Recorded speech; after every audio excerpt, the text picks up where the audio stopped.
ಬದ್ಧತೆಯೊಂದಿಗೆ ಸುಕನು ಆಧ್ಯಾತ್ಮಿಕ ಆವಿಷ್ಕಾರದ ಜೀವಮಾನದ ಪ್ರಯಾಣವನ್ನು ಪ್ರಾರಂಭಿಸಿದನು.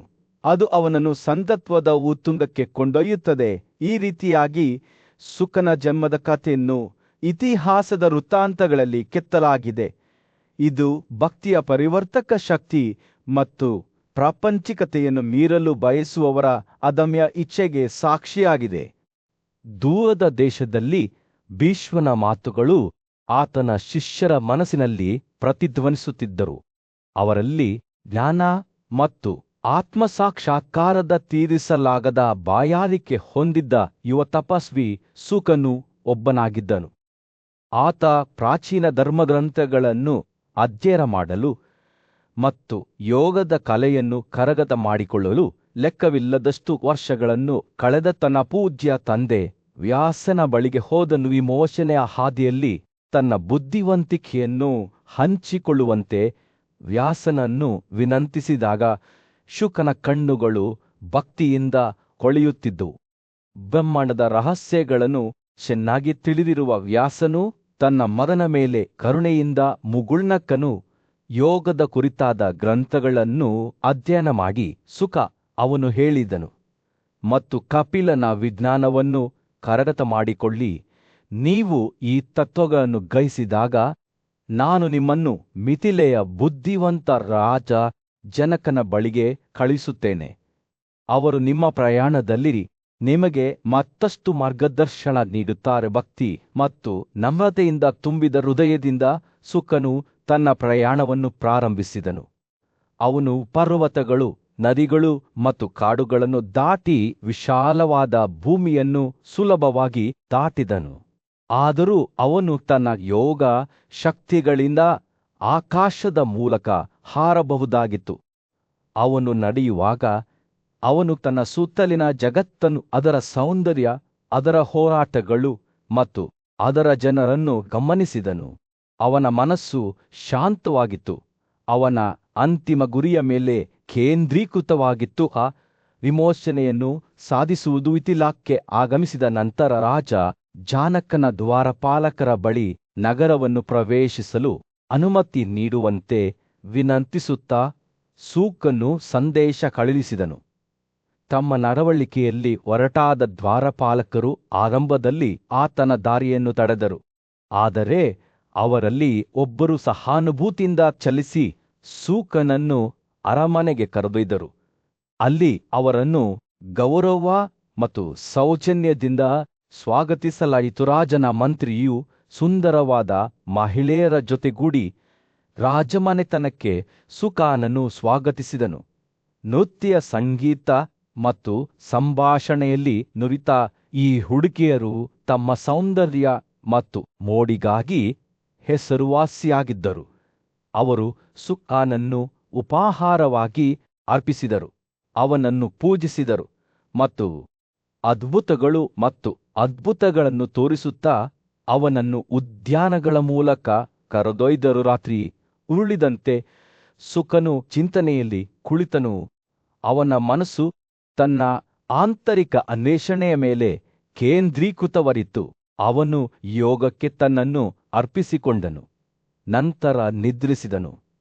ನಂತರ ಎಚ್ಚರಗೊಂಡು ತನ್ನ ಆಧ್ಯಾತ್ಮಿಕ ಅಭ್ಯಾಸಗಳನ್ನು ಪುನರಾರಂಭಿಸಿದನು. ಸುಂದರವಾದ ಮಹಿಳೆಯರು ಅಲ್ಲಿದ್ದರೂ ಅವನ ಗುರಿಯಿಂದ ಅವನನ್ನು ಬೇರೆಡೆಗೆ ತಿರುಗಿಸಲಿಲ್ಲ. ಆದ್ದರಿಂದ ಭಕ್ತಿಯಿಂದ ತುಂಬಿದ ಹೃದಯ ಮತ್ತು ಶಾಂತಿಯುತ ಮನೋಭಾವದಿಂದ ರಾಜ ಜನಕನ ಅರಮನೆಯಲ್ಲಿ ಆ ರಾತ್ರಿಯನ್ನು ಕಳೆದನು. ಅವನ ವಿಮೋಚನೆಯ ಕನಸನ್ನು ಸಾಕಾರಗೊಳಿಸಲು ಒಂದು ಹೆಜ್ಜೆ ಹತ್ತಿರವಾಗಿದ್ದನು. ಮೇಲೆ ನಕ್ಷತ್ರಗಳು ಮಿನುಗುತ್ತಿದ್ದಂತೆ ತನ್ನ ತಂದೆ ಮತ್ತು ಬುದ್ಧಿವಂತ ರಾಜನಿಂದ ಪಡೆದ ಬುದ್ಧಿವಂತಿಕೆ ಮತ್ತು ಮಾರ್ಗದರ್ಶನದಿಂದ ಪ್ರಕಾಶಿಸಲ್ಪಟ್ಟ ಸುಕನ ಆತ್ಮವು ಹೆಚ್ಚು ಪ್ರಕಾಶಮಾನವಾಗಿ ಹೊಳೆಯಿತು. ಅವನ ಪ್ರಯಾಣವು ತುಂಬಾ ದೂರದಲ್ಲಿತ್ತು, ಆದರೆ ಪ್ರತಿ ಹೆಜ್ಜೆಯೊಂದಿಗೆ ಅವನು ಅಂತಿಮ ಸತ್ಯಕ್ಕೆ ಹತ್ತಿರವಾದನು, ಅವನನ್ನು ಮುಕ್ತಗೊಳಿಸುವ ಸತ್ಯ. ರಾಜ ಜನಕನು ತನ್ನ ಮಂತ್ರಿ ಮತ್ತು ಮನೆಯವರೊಂದಿಗೆ ಸುಕದ ಆಶ್ರಮಕ್ಕೆ ಆಗಮಿಸಿದಾಗ ಮಿಥಿಲ ಸಾಮ್ರಾಜ್ಯದ ಮೇಲೆ ಸೂರ್ಯನು ಸ್ವಲ್ಪವೇ ಉದಯಿಸಿದ್ದನು. ರಾಜನ ಪುರೋಹಿತನು ದುಬಾರಿ ಆಸನಗಳು, ಆಭರಣಗಳು ಮತ್ತು ರತ್ನಗಳು ಮತ್ತು ಪವಿತ್ರ ಅರ್ಘ್ಯರ ಸಮಾರಂಭದ ಪದಾರ್ಥಗಳನ್ನು ಹೊತ್ತುಕೊಂಡು ದಾರಿಯನ್ನು ಮುನ್ನಡೆಸಿದನು. ಅವರು ಸಮೀಪಿಸುತ್ತಿದ್ದಂತೆ ರಾಜ ಜನಕನು ತನ್ನ ಪುರೋಹಿತನಿಂದ ಸುಂದರವಾಗಿ ಅಲಂಕರಿಸಿದ ಆಸನವನ್ನು ತೆಗೆದುಕೊಂಡು ಅತ್ಯುತ್ತಮವಾದ ಹಾಳೆಯನ್ನು ಹೊದಿಸಿ ಅದನ್ನು ಬಹಳ ಗೌರವದಿಂದ ಸೂಕನಿಗೆ ಉಡುಗೊರೆಯಾಗಿ ನೀಡಿದನು. ಪೂಜ್ಯ ಗುರು ವ್ಯಾಸನ ಮಗನಾದ ಸುಕನು ಉಡುಗೊರೆಯನ್ನು ಸ್ವೀಕರಿಸಿದನು ಮತ್ತು ಸಿಂಹಾಸನದ ಮೇಲೆ ಕುಳಿತನು. ನಂತರ ರಾಜನು ನಿಗದಿತ ವಿಧಿಗಳ ಪ್ರಕಾರ ಅವನನ್ನು ಪೂಜಿಸಿದರು. ಅವನ ಪಾದಗಳಿಗೆ ನೀರನ್ನು ಅರ್ಪಿಸಿದನು ಮತ್ತು ಅವನಿಗೆ ಆರ್ಘ್ಯ ಮತ್ತು ಕೈನೆಗಳನ್ನು ಅರ್ಪಿಸಿದನು. ಪೂಜೆಯನ್ನು ಸ್ವೀಕರಿಸಿದ ನಂತರ ಸುಕನು ರಾಜನಿಗೆ ನಮಸ್ಕರಿಸಿದನು ಮತ್ತು ಅವನ ಕಲ್ಯಾಣ ಮತ್ತು ಸಮೃದ್ಧಿಯ ಬಗ್ಗೆ ವಿಚಾರಿಸಿದ ಯುವ ಸನ್ಯಾಸಿಯ ನಮ್ರತೆಯಿಂದ ಸಂತೋಷಗೊಂಡ ರಾಜ ಜನಕನು ಆತನ ಭೇಟಿಯ ಉದ್ದೇಶದ ಬಗ್ಗೆ ಸುಕನನ್ನು ಕೇಳಿದನು.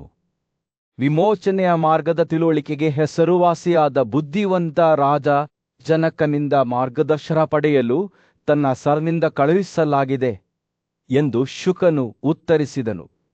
ಜನಕನು ಎಲ್ಲಾ ಅನುಮಾನಗಳನ್ನು ನಿವಾರಿಸುತ್ತಾನೆ ಮತ್ತು ಬ್ರಾಹ್ಮಣನ ಕರ್ತವ್ಯಗಳ ಬಗ್ಗೆ ಸೂಚನೆಗಳನ್ನು ನೀಡುತ್ತಾನೆ ಎಂದು ರಾಜನು ಅವರಿಗೆ ತಿಳಿಸಿದ್ದನು. ಶುಕನ ಕಲಿಕೆಯ ಉತ್ಸಾಹದಿಂದ ಪ್ರಸನ್ನನಾದ ಜನಕನು ಮುಗುಳ್ನಕ್ಕನು. ಅವನು ಹುಟ್ಟಿನಿಂದಲೇ ಬ್ರಾಹ್ಮಣನ ಕರ್ತವ್ಯಗಳನ್ನು ವಿವರಿಸಲು ಪ್ರಾರಂಭಿಸಿದನು. ವೇದಗಳ ಅಧ್ಯಯನದಿಂದ ಪ್ರಾರಂಭಿಸಿ ನಂತರ ಒಬ್ಬರ ಗುರುವಿಗೆ ತಪಸ್ಸು ಮತ್ತು ಸೇವೆ, ತನ್ನ ಶಿಕ್ಷಣವನ್ನು ಪೂರ್ಣಗೊಳಿಸಿದ ನಂತರ ಬ್ರಾಹ್ಮಣನು ಮನೆಗೆ ಮರಳಬೇಕು, ಮನೆ ಬೆಂಕಿಯನ್ನು ಸ್ಥಾಪಿಸಬೇಕು ಮತ್ತು ಮನೆಯ ಜೀವನದ ಕರ್ತವ್ಯಗಳನ್ನು ಪಾಲಿಸುತ್ತಾ ತನ್ನ ಸಂಗಾತಿಯೊಂದಿಗೆ ವಾಸಿಸಬೇಕು. ಜನಕನು ಮಾತನಾಡುತ್ತಿದ್ದಾಗ ಶುಕನು ಶ್ರದ್ಧೆಯಿಂದ ಆಲಿಸಿದನು. ಅವನ ಕಣ್ಣುಗಳು ರಾಜನ ಮೇಲೆ ನೆಟ್ಟವು. ಶುದ್ಧವಾದ ತಿಳುವಳಿಕೆಯನ್ನು ಪಡೆದ ವ್ಯಕ್ತಿಯು ಅನುಕ್ರಮವಾಗಿ 3 ಜೀವನ ವಿಧಾನಗಳಾದ ಬ್ರಹ್ಮಚರ್ಯ, ಗೃಹಸ್ಥ ಮತ್ತು ವನಪ್ರಸ್ಥವನ್ನು ಅಳವಡಿಸಿಕೊಳ್ಳುವುದು ಅಗತ್ಯವೇ ಎಂದು ಅವನು ಕೇಳಿದನು. ಅಂತಹ ತಿಳುವಳಿಕೆಯಿಲ್ಲದೆ ವಿಮೋಚನೆ ಅಸಾಧ್ಯ ಎಂದು ಜನಕನು ಉತ್ತರಿಸಿದನು. ಜ್ಞಾನವು ಪ್ರಪಂಚದ ಸಾಗರವನ್ನು ದಾಟಲು ಸಹಾಯ ಮಾಡುವ ದೋಣಿಯಾಗಿರುವುದರಿಂದ ಗುರುವಿನೊಂದಿಗಿನ ಸಂಪರ್ಕವು ಅತ್ಯಗತ್ಯ ಎಂದು ಅವನು ವಿವರಿಸಿದನು. ರಾಜನು ಮಾತನಾಡುವುದನ್ನು ಮುಂದುವರಿಸಿದನು. ಸತ್ವದ ಮಾರ್ಗವನ್ನು ಅನುಸರಿಸುವ ಮತ್ತು ಎಲ್ಲಾ ಜೋಡಿ ವಿರೋಧಾಭಾಸಗಳನ್ನು ಮೀರಿಸುವ ಮಹತ್ವವನ್ನು ಒತ್ತಿ ಹೇಳಿದನು. ಅವನು ರಾಜರು ಮತ್ತು ತಮರಿಂದ ಹುಟ್ಟಿದ ದೋಷಗಳನ್ನು ತ್ಯಜಿಸುವ ಮೂಲಕ ಈ ಜೀವನದಲ್ಲಿ ವಿಮೋಚನೆಯನ್ನು ಸಾಧಿಸಬಹುದು ಎಂದು ಹೇಳಿದನು. ಜನಕನು ರಾಜ ಯಯಾತಿಯ ಹೇಳಿಕೆಯನ್ನೂ ಸಹ ಹಂಚಿಕೊಂಡನು. ಅದು ಪ್ರತಿ ಪ್ರಾಣಿಯೊಳಗೆ ಇರುವ ಪ್ರಕಾಶಮಾನವಾದ ಕೇಳಕ ಪರಮ ಆತ್ಮವನ್ನು ವಿವರಿಸುತ್ತದೆ. ಸಂಭಾಷಣೆ ಮುಂದುವರಿದಂತೆ ಶುಕನು ತನ್ನ ತಿಳುವಳಿಕೆಯಿಂದ ಕೇಳುತ್ತಿದ್ದನು. ಅವನ ಹೃದಯವು ಯೋಗದ ಭಕ್ತಿಯಿಂದ ತುಂಬಿತು. ಮನಸ್ಸು ಮತ್ತು ಆತ್ಮವನ್ನು ನಿಗ್ರಹಿಸುವ ಮೂಲಕ, ದ್ವೇಷ ಮತ್ತು ಬಯಕೆಯನ್ನು ತ್ಯಜಿಸುವ ಮೂಲಕ ಮತ್ತು ಎಲ್ಲ ವಸ್ತುಗಳು ಮತ್ತು ಜೀವಿಗಳ ಬಗ್ಗೆ ಸಮಾನ ಮನೋಭಾವವನ್ನು ಹೊಂದುವ ಮೂಲಕ ಬ್ರಹ್ಮನನ್ನು ಸಾಧಿಸಲು ಸಾಧ್ಯವೇ ಎಂದು ಅವನು ಕೇಳಿದನು. ಜನಕನು ಮುಗುಳ್ನಕ್ಕು ಸುಕನ ಪ್ರಶ್ನೆಗಳಿಗೆ ಸಂತೋಷಪಟ್ಟನು. ಅವನು ಉತ್ತರಿಸಿದನು, ಒಬ್ಬ ವ್ಯಕ್ತಿಯು ಬಯಕೆ ಅಥವಾ ದ್ವೇಷವನ್ನು ಪಾಲಿಸುವುದನ್ನು ನಿಲ್ಲಿಸಿದ. ಭೀಷ್ಮನ ಚಿಂತನೆಯಲ್ಲಿ ಕುಳಿತಿದ್ದಾಗ ಸೂರ್ಯನು ಮಿಥಿಲ ರಾಜ್ಯದ ಮೇಲೆ ಮುಳುಗುತ್ತಿದ್ದನು. ಭೂದೃಶ್ಯದ ಮೇಲೆ ಬೆಚ್ಚಗಿನ ಕಿತ್ತಳೆ ಬಣ್ಣದ ಹೊಳಪನ್ನು ಬೀರುತ್ತಿತ್ತು. ಅವನು ಕೇವಲ ರಾಜ ಜಾನಕನ ಮಾತುಗಳನ್ನು ಕೇಳಿದನು ಮತ್ತು ಅವನ ಮನಸ್ಸು ಆಶ್ಚರ್ಯ ಮತ್ತು ಭಯದಿಂದ ತುಂಬಿತ್ತು. ಶುದ್ಧವಾದ ಆತ್ಮ ಮತ್ತು ಸ್ಥಿರವಾದ ತೀರ್ಮಾನಗಳನ್ನು ಹೊಂದಿರುವ ಋಷಿ ರಾಜನ ಮಾತುಗಳ ಮೇಲೆ ವಾಸಿಸುತ್ತಿದ್ದನು. ಅವುಗಳಲ್ಲಿ ತನ್ನನ್ನು ತಾನು ನೋಡುತ್ತಿದ್ದನು. ಅವನು ಯೋಚಿಸುತ್ತಿದ್ದಂತೆ ಸುಕನ ಉದ್ದೇಶವು ನೆರವೇರಿತು ಮತ್ತು ಅವರ ಮೇಲೆ ಆಳವಾದ ಸಂತೋಷ ಮತ್ತು ಶಾಂತಿಯ ಅನುಭವವಾಯಿತು. ಇದು ಮುಂದೆ ಸಾಗುವ ಸಮಯ ಎಂದು ಅವನಿಗೆ ತಿಳಿದಿತ್ತು. ಆದ್ದರಿಂದ ಗಾಳಿಯಂತೆ ಅವನು ಉತ್ತರಕ್ಕೆ ಹಿಮಾವತ್ ಪರ್ವತಗಳ ಕಡೆಗೆ ಸಾಗಿದನು. ಅವನು ಪ್ರಯಾಣಿಸಿದ ವೇಗವು ಉಸಿರುಗಟ್ಟಿಸುವಂತಿತ್ತು. ಅವನನ್ನು ನೋಡಿದ ಎಲ್ಲರಿಗೂ ವಿಸ್ಮಯವನ್ನುಂಟು ಮಾಡಿತು. ಸುಕನು ಹಿಮಾಲಯಕ್ಕೆ ಏರಿದಂತೆ ಅವನ ಸುತ್ತಲಿನ ಭೂದೃಶ್ಯವೂ ಉಸಿರುಗಟ್ಟಿಸುವ ಸೌಂದರ್ಯದ ಕ್ಷೇತ್ರವಾಗಿ ಮಾರ್ಪಟ್ಟಿತ್ತು.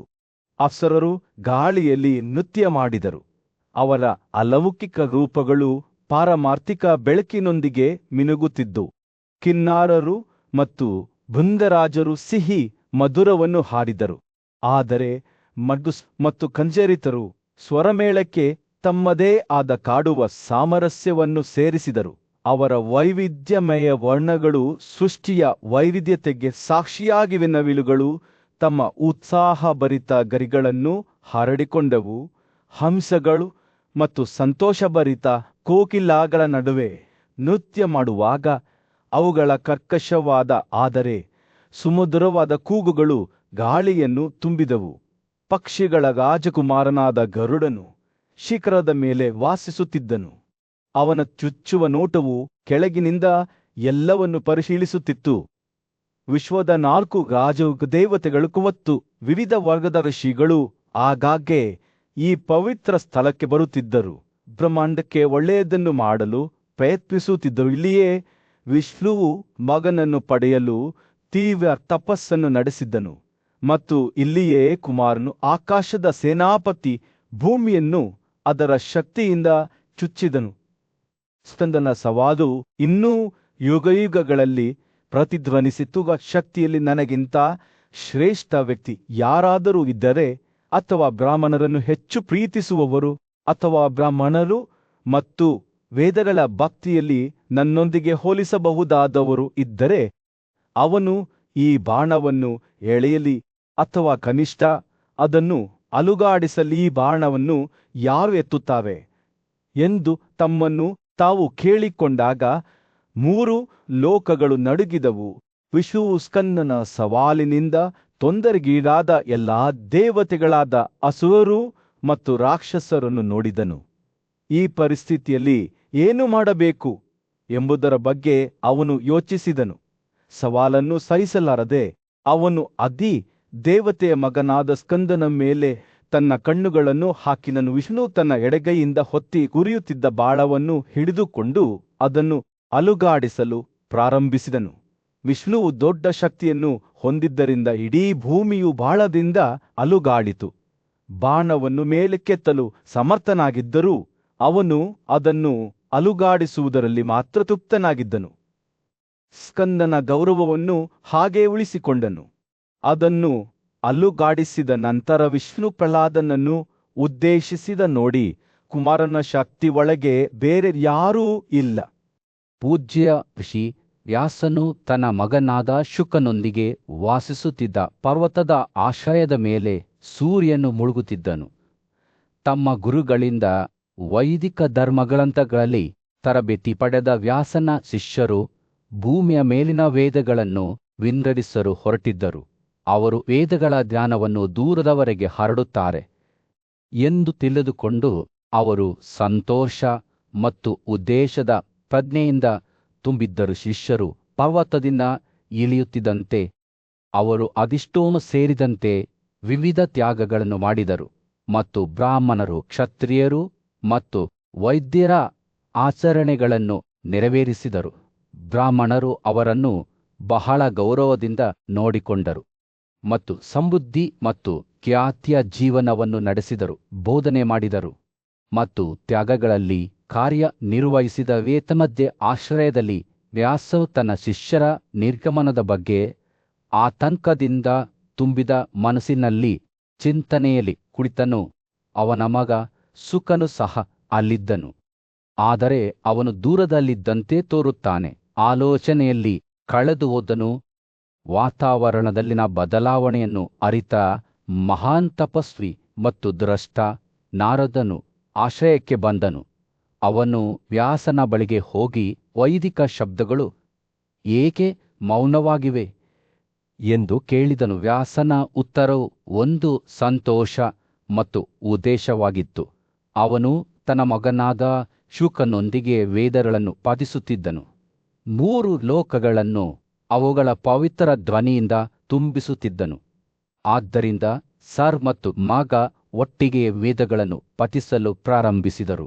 ಅವರ ಧ್ವನಿಗಳು ಪರ್ವತದ ಆಶ್ರಯದಲ್ಲಿ ಪ್ರತಿಧ್ವನಿಸುತ್ತಿದ್ದವು.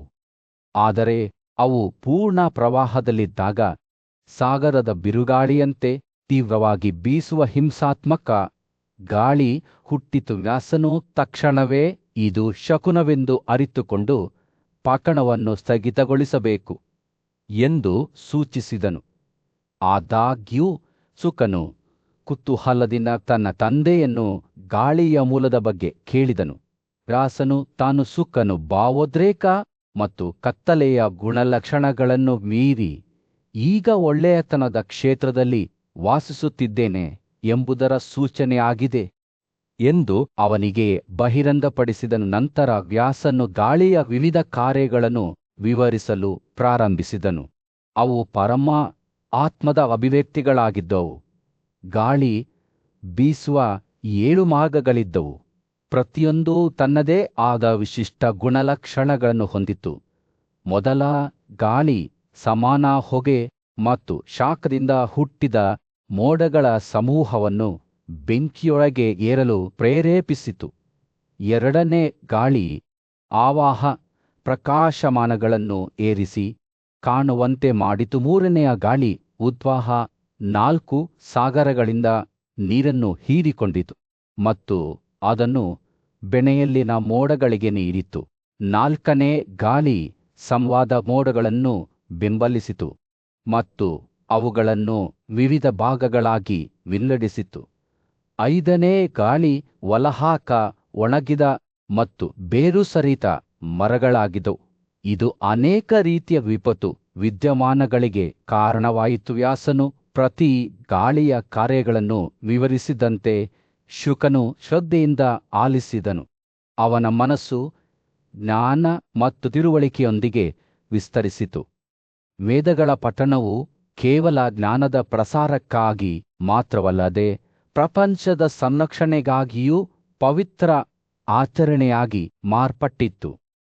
ಪವಿತ್ರ ಆಶ್ರಯದ ಪ್ರಶಾಂತ ಪರಿಸರದಲ್ಲಿ ಯುವ ಋಷಿಯಾದ ಸುಕನು ಪ್ರಾಚೀನ ಧರ್ಮಗ್ರಂಥಗಳ ಅಧ್ಯಯನದಲ್ಲಿ ಆಳವಾಗಿ ತೊಡಗಿಸಿಕೊಂಡಿದ್ದನು. ಅವನ ತಿರಿಮೆ ಗಮನ ಮತ್ತು ಭಕ್ತಿಯು ಅವನ ಕಾಲದ ಅತ್ಯಂತ ನೀತಿವಂತ ವ್ಯಕ್ತಿಗಳಲ್ಲಿ ಒಬ್ಬನೆಂಬ ಖ್ಯಾತಿಯನ್ನು ಗಳಿಸಿತ್ತು. ಇದ್ದಕ್ಕಿದ್ದಂತೆ ಗಾಳಿಯು ಶ್ರೀಗಂಧದ ಸಿಹಿ ಪರಿಮಳದಿಂದ ತುಂಬಿತ್ತು. ಇದು ಸ್ವರ್ಗದರ್ಶಿ ನಾರದನ ಆಗಮನವನ್ನು ಸೂಚಿಸುತ್ತದೆ. ಅವನು ಸುಲಭವಾಗಿ ಆಕಾಶವನ್ನು ಹಾದು ಹೋಗುತ್ತಾನೆ. ನಾರದನು ಶುಕನ ಹಿಮ್ಮೆಟ್ಟುವಿಕೆಗೆ ಇಳಿಯುತ್ತಿದ್ದಂತೆ ಯುವ ಋಷಿಯು ಅವನನ್ನು ಸಾಂಪ್ರದಾಯಿಕ ಅರ್ಘ್ಯ, ಪವಿತ್ರ ನೀರು ಮತ್ತು ಹೂವುಗಳನ್ನು ಅರ್ಪಿಸುವ ಮೂಲಕ ಗೌರವಿಸಲು ಆತುರಪಟ್ಟನು. ಈ ಗೌರವದ ಪ್ರದರ್ಶನದಿಂದ ನಾರದನು ಸಂತೋಷಗೊಂಡನು ಮತ್ತು ಸೌಮ್ಯವಾದ ನಗುವಿನೊಂದಿಗೆ ಶುಕನ ಬಳಿಗೆ ಹೋದನು. ಹೇ ಪ್ರಿಯ ಮಗು, ನನಗೆ ತಿಳಿಸಿ, ಅವನು ನಾನು ನಿನಗಾಗಿ ಏನು ಮಾಡಬಹುದು? ನಿನಗೆ ನಿಜವಾದ ಪ್ರಯೋಜನವನ್ನು ಏನು ನೀಡುತ್ತದೆ? ನಾರದನೇ, ನಾನು ನಿನ್ನ ಮಾರ್ಗದರ್ಶನವನ್ನು ಬಯಸುತ್ತೇನೆ. ದಯವಿಟ್ಟು ಅತ್ಯುತ್ತಮವಾದದ್ದನ್ನು ಸಾಧಿಸುವ ಹಾದಿಯಲ್ಲಿ ನನಗೆ ಮಾರ್ಗದರ್ಶನ ನೀಗಿ ಎಂದು ಉತ್ತರಿಸಿದಾಗ ಶುಕನ ಕಣ್ಣುಗಳು ಹೊಳೆಯುತ್ತಿದ್ದವು.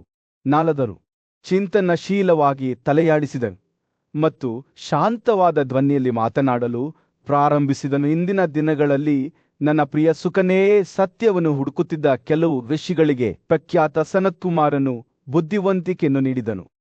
ಜ್ಞಾನದಂತಹ ಕಣ್ಣು ಇಲ್ಲ, ತ್ಯಾಗದಂತಹ ಪ್ರಾಯಶ್ಚಿತ್ತವಿಲ್ಲ ಎಂದು ಆತ ಅವರಿಗೆ ಹೇಳಿದನು. ಪಾಪದ ಕೃತ್ಯಗಳಿಂದ ದೂರವಿರಬೇಕು ಮತ್ತು ಸ್ಥಿರವಾದ ಅಭ್ಯಾಸ ಮತ್ತು ಉತ್ತಮ ನಡವಳಿಕೆಯ ಮೂಲಕ ನೀತಿಯನ್ನು ಬೆಳೆಸಿಕೊಳ್ಳಬೇಕು ಎಂದು ನಾರದನು ಹೇಳಿದನು. ಪ್ರಾಪಂಚಿಕ ವಸ್ತುಗಳ ಬಗೆಗಿನ ಆಸಕ್ತಿಯು ದುಃಖಕ್ಕೆ ಮಾತ್ರ ಕಾರಣವಾಗುತ್ತದೆ. ಇದು ಮೂರ್ಖತನದ ಜಾಲವಾಗಿದ್ದು, ಇದು ತಿಳುವಳಿಕೆಯನ್ನು ಹೆಚ್ಚು ಹೆಚ್ಚು ಭ್ರಮೆಯ ಜಾಲದಲ್ಲಿ ಸಿಕ್ಕಿಹಾಕಿಕೊಳ್ಳುವಂತೆ ಮಾಡುತ್ತದೆ. ನಿಜವಾದ ವಿಮೋಚನೆಯನ್ನು ಸಾಧಿಸಲು ಒಬ್ಬರು ಬಯಕೆ ಮತ್ತು ಕೋಪವನ್ನು ನಿಗ್ರಹಿಸಬೇಕು. ಅವರ ತಪಸ್ಸನ್ನು ಕೋಪದಿಂದ ರಕ್ಷಿಸಬೇಕು ಮತ್ತು ಅವರ ಜ್ಞಾನವನ್ನು ಗೌರವ ಅಥವಾ ಅಗೌರವದಿಂದ ರಕ್ಷಿಸಬೇಕು ಎಂದು ನಾರದರ ಮಾತುಗಳು ಜೇನುತುಪ್ಪದಿಂದ ಸುರಿದ ಕರುಣೆ, ಕ್ಷಮೆ ಮತ್ತು ಆತ್ಮಜ್ಞಾನದ ಮಹತ್ವವನ್ನು ಒತ್ತಿ ಹೇಳುತ್ತಾ ದಿವ್ಯ ಋಷಿ ವಿರಮಿಸಿದರು. ಅವರ ಕಣ್ಣುಗಳು ಬುದ್ಧಿವಂತಿಕೆಯಿಂದ ಮಿಳುಗುತ್ತಿದ್ದವು. ಯಾವ ವ್ಯಕ್ತಿಯು ಪ್ರತಿಯೊಂದು ಕಾರ್ಯವನ್ನು ತ್ಯಜಿಸುತ್ತಾನೋ, ಎಂದಿಗೂ ಭರವಸೆಯಲ್ಲಿ ತೊಡಗುವುದಿಲ್ಲವೋ, ಅವನು ಪ್ರಾಪಂಚಿಕ ಪರಿಸರದಿಂದ ಸಂಪೂರ್ಣವಾಗಿ ಬೇರ್ಪಟ್ಟಿದ್ದಾನೆ ಮತ್ತು ಜಗತ್ತಿಗೆ ಸಂಬಂಧಿಸಿದ ಎಲ್ಲವನ್ನೂ ತ್ಯಜಿಸಿದ್ದಾನೆ. ಅವನು ನಿಜವಾಗಿಯೂ ವಿದ್ಯಾವಂತ ಮತ್ತು ಬುದ್ಧಿವಂತನಾಗುತ್ತಾನೆ. ನಾರದನು ಪ್ರಾಚೀನ ಇಂದ್ರಿಯಗಳ ರಹಸ್ಯಗಳನ್ನು ಬಹಿರಂಗಪಡಿಸಿದಾಗ ಶುಕನು ಶ್ರದ್ಧೆಯಿಂದ ಆಲಿಸಿದನು. ಅವನ ಹೃದಯವು ಆಶ್ಚರ್ಯದಿಂದ ತುಂಬಿತು. ನಾರದನ ಮಾತುಗಳ ಆಳವನ್ನು ಗ್ರಹಿಸಿದಾಗ ಯುವ ಋಷಿಯ ಕಣ್ಣುಗಳು ಅಗಲವಾದವು. ಇಂದ್ರಿಯಗಳ ಮೇಲೆ ಆಳ್ವಿಕೆ ನಡೆಸುತ್ತಿರುವ ದೇವತೆಗಳೊಂದಿಗೆ ಸಹವಾಸದಲ್ಲಿ ವಾಸಿಸುವವನು ಆದರೂ ಅವರಿಂದ ಬೇರ್ಪಟ್ಟಿರುತ್ತಾನೆ ಮತ್ತು ದೇಹವನ್ನು ಹೊಂದಿದ್ದರೂ ಎಂದಿಗೂ ಅದರೊಂದಿಗೆ ಗುರುತಿಸಿಕೊಳ್ಳುವುದಿರು. ಅಂತಹ ವ್ಯಕ್ತಿಯು ವಿಮೋಚನೆಗೊಂಡು ಅತ್ಯುನ್ನತ ಒಳ್ಳೆಯದನ್ನು ಪಡೆಯುತ್ತಾನೆ. ಲೌಕಿಕ ವಸ್ತುಗಳ ಬಗೆಗಿನ ಅಸತ್ಯ ವಿರುದ್ಧ ಶುಕನಿಗೆ ಎಚ್ಚರಿಕೆ ನೀಡಿದ ನಾರದನ ಧ್ವನಿಯು ಸೌಮ್ಯವಾದ ಧ್ವನಿಯನ್ನು ಪಡೆದುಕೊಂಡಿತು. ತನ್ನದೇ ಆದ ಕೋಶವನ್ನು ನೇಯ್ಗೆ ಮಾಡುವ ರೇಷ್ಮೆ ಹುಳುಗಳಂತೆ ನೀವು ಮೂರ್ಖತನ ಮತ್ತು ದೋಷದಿಂದ ಹುಟ್ಟಿದ ನಿಮ್ಮ ಸ್ವಂತ ಕ್ರಿಯೆಗಳಲ್ಲಿ ಸಿಕ್ಕಿಹಾಕಿಕೊಂಡಿದ್ದೀರಿ. ನಿಮ್ಮ ಪರಿಸ್ಥಿತಿಯ ಬಗ್ಗೆ ಸರಿಯಾದ ಆತಂಕಕ್ಕೆ ನೀವು ಏಕೆ ಎಚ್ಚರಗೊಳ್ಳುವುದಿಲ್ಲ? ಸೂರ್ಯನು ಮುಳುಗಲು ಪ್ರಾರಂಭಿಸಿದಾಗ ಹಿಮ್ಮೆಟ್ಟುವಿಕೆಯ ಮೇಲೆ ಬೆಚ್ಚಗಿನ ಕಿತ್ತಳೆ ಬಣ್ಣದ ಹೊಳಪನ್ನು ಬೀರುತ್ತಾನೆ. ಪ್ರಶಾಂತ ಮತ್ತು ನೆಮ್ಮದಿಯ ವಾತಾವರಣದಲ್ಲಿ ನಾರದನು ಒಬ್ಬನ ಕೇಳುಗನೊಂದಿಗೆ ಕುಳಿತು ಅವರ ತೊಂದರೆಗೀಡಾದ ಹೃದಯಕ್ಕೆ ಸಾಂತ್ವನವನ್ನು ನೀಡುವ ಪ್ರಾಚೀನ ಜ್ಞಾನವನ್ನು ಹಂಚಿಕೊಳ್ಳಲು ಉತ್ಸುಕನಾಗಿದ್ದನು. ನನ್ನ ಮಗು, ಅವನು ಪ್ರಾರಂಭಿಸಿದನು, ನಾನು ಹಿಂದಿನ ಕಥೆಗಳನ್ನು ವಿವರಿಸುವಾಗ ನಿಕಟವಾಗಿ ಆಲಿಸಿ, ಏಕೆಂದರೆ ಈ ಕಥೆಗಳಲ್ಲಿಯೇ ನಾವು ಶಾಂತಿಯನ್ನು ಕಂಡುಕೊಳ್ಳುತ್ತೇವೆ, ದುಃಖವನ್ನು ನಿವಾರಿಸುತ್ತೇವೆ ಮತ್ತು ಸಂತೋಷವನ್ನು ಬೆಳೆಸುತ್ತೇವೆ. ನಾರದನ ಮಾತುಗಳು ಮೃದುವಾದ ಹೊಳೆಯಂತೆ ಹರಿಯುತ್ತಿದ್ದಂತೆ ಯುವ ಕೇಳುಗನ ನೋಟವು ಅವನ ಬುದ್ಧಿವಂತ ಮಾರ್ಗದರ್ಶಕನ ಮೇಲೆ ಸ್ಥಿರವಾಯಿತು. ವೃದ್ಧ ಋಷಿಯ ಕಣ್ಣುಗಳು ಸಹಾನುಭೂತಿಯಿಂದ ಹೊಳೆಯುತ್ತಿದ್ದವು. ಅವನ ಧ್ವನಿಯು ಅವರ ಸುತ್ತಲಿನ ಗಾಳಿಯನ್ನು ಶಾಂತಗೊಳಿಸುವಂತೆ ತೋರುವ ಒಂದು ಹಿತವಾದ ರಾಗವನ್ನು ನೇಯ್ಗೆ ಮಾಡಿ, ಈ ಜಗತ್ತಿನಲ್ಲಿ ನಾವು ನಿರಂತರವಾಗಿ ದುಃಖ ಮತ್ತು ಭಯದ ಕಾರಣಗಳಿಂದ ಸುತ್ತುವರಿದಿದ್ದೇವೆ. ಆದರೆ ಬುದ್ಧಿವಂತಿಕೆ ಮತ್ತು ಕಲಿಕೆಯನ್ನು ಹೊಂದಿರುವವರಿಗೆ ಈ ಪರೀಕ್ಷೆಗಳು ಕ್ಷಣಿಕವಾದ ನೆರಳುಗಳಾಗಿವೆ. ಈ ರೀತಿಯ ಕಥೆಗಳನ್ನು ಕೇಳುವುದರಿಂದ ನೀವು ಅಸ್ತಿತ್ವದ ಸ್ವರೂಪವನ್ನು ಅರ್ಥಮಾಡಿಕೊಳ್ಳುತ್ತೀರಿ ಮತ್ತು ಪ್ರಕ್ಷುಬ್ಧತೆಯ ನಡುವೆ ಶಾಂತಿಯನ್ನು ಕಂಡುಕೊಳ್ಳುತ್ತೀರಿ ಎಂದು ನಾರದ ಮುಂದುವರಿಸಿದರು. ನಾರದನು ಜೀವನದ ಸಂತೋಷಗಳ ಕ್ಷಣಭಂಗುರತೆಯ ಬಗ್ಗೆ ಮಾತನಾಡುತ್ತಿದ್ದಂತೆ ಯುವ ಕೇಳುಗನ ಕಣ್ಣುಗಳು ವಿಶಾಲವಾದವು. ಯವನ ಸೌಂದರ್ಯ, ಸಂಪತ್ತು ಮತ್ತು ಪ್ರೀತಿಪಾತ್ರರೊಂದಿಗಿನ ಒಡನಾಟ ಇವೆಲ್ಲವೂ ಅಲ್ಪಕಾಲಿಕ ಸಂತೋಷಗಳಾಗಿದ್ದವು. ಶೀಘ್ರದಲ್ಲೇ ಕಡಲತೀರದ ಮರಳಿನ ಕೋಟೆಗಳಂತೆ ಮಾಯವಾಗುತ್ತಿದ್ದವು.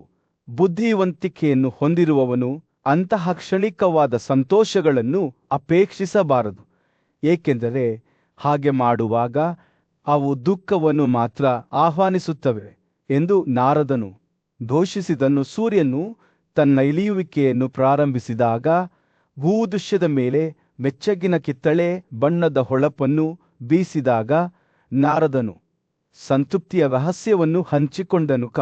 ಪ್ರಾಪಂಚಿಕ ಆಸೆಗಳ ವ್ಯಾಪ್ತಿಯನ್ನು ಮೀರಿದ ಅತ್ಯುನ್ನತ ಸಂತೋಷ ಒಬ್ಬ ಬುದ್ಧಿವಂತ ವ್ಯಕ್ತಿ, ಅವರು ಹೇಳಿದರು, ತೃಪ್ತಿಯನ್ನು ತಮ್ಮ ಅತ್ಯಂತ ಅಮೂಲ್ಯ ಸಂಪತ್ತು ಎಂದು ಪರಿಗಣಿಸುತ್ತಾರೆ, ಏಕೆಂದರೆ ಈ ಸ್ಥಿತಿಯಲ್ಲಿಯೇ ಅವರು ನಿಜವಾದ ನೆರವೇರಿಕೆಯನ್ನು ಕಂಡುಕೊಳ್ಳುತ್ತಾರೆ. ರಾತ್ರಿ ಬೀಳಲು ಪ್ರಾರಂಭಿಸಿದಾಗ ದೃಶ್ಯದ ಮೇಲೆ ಮೃದುವಾದ ಕತ್ತಲನ್ನು ಸುರಿಸುತ್ತಾ ನಾರದನ ಮಾತುಗಳು ಆಳವಾದ ಅನುರಣನವನ್ನು ಪಡೆದುಕೊಂಡವು.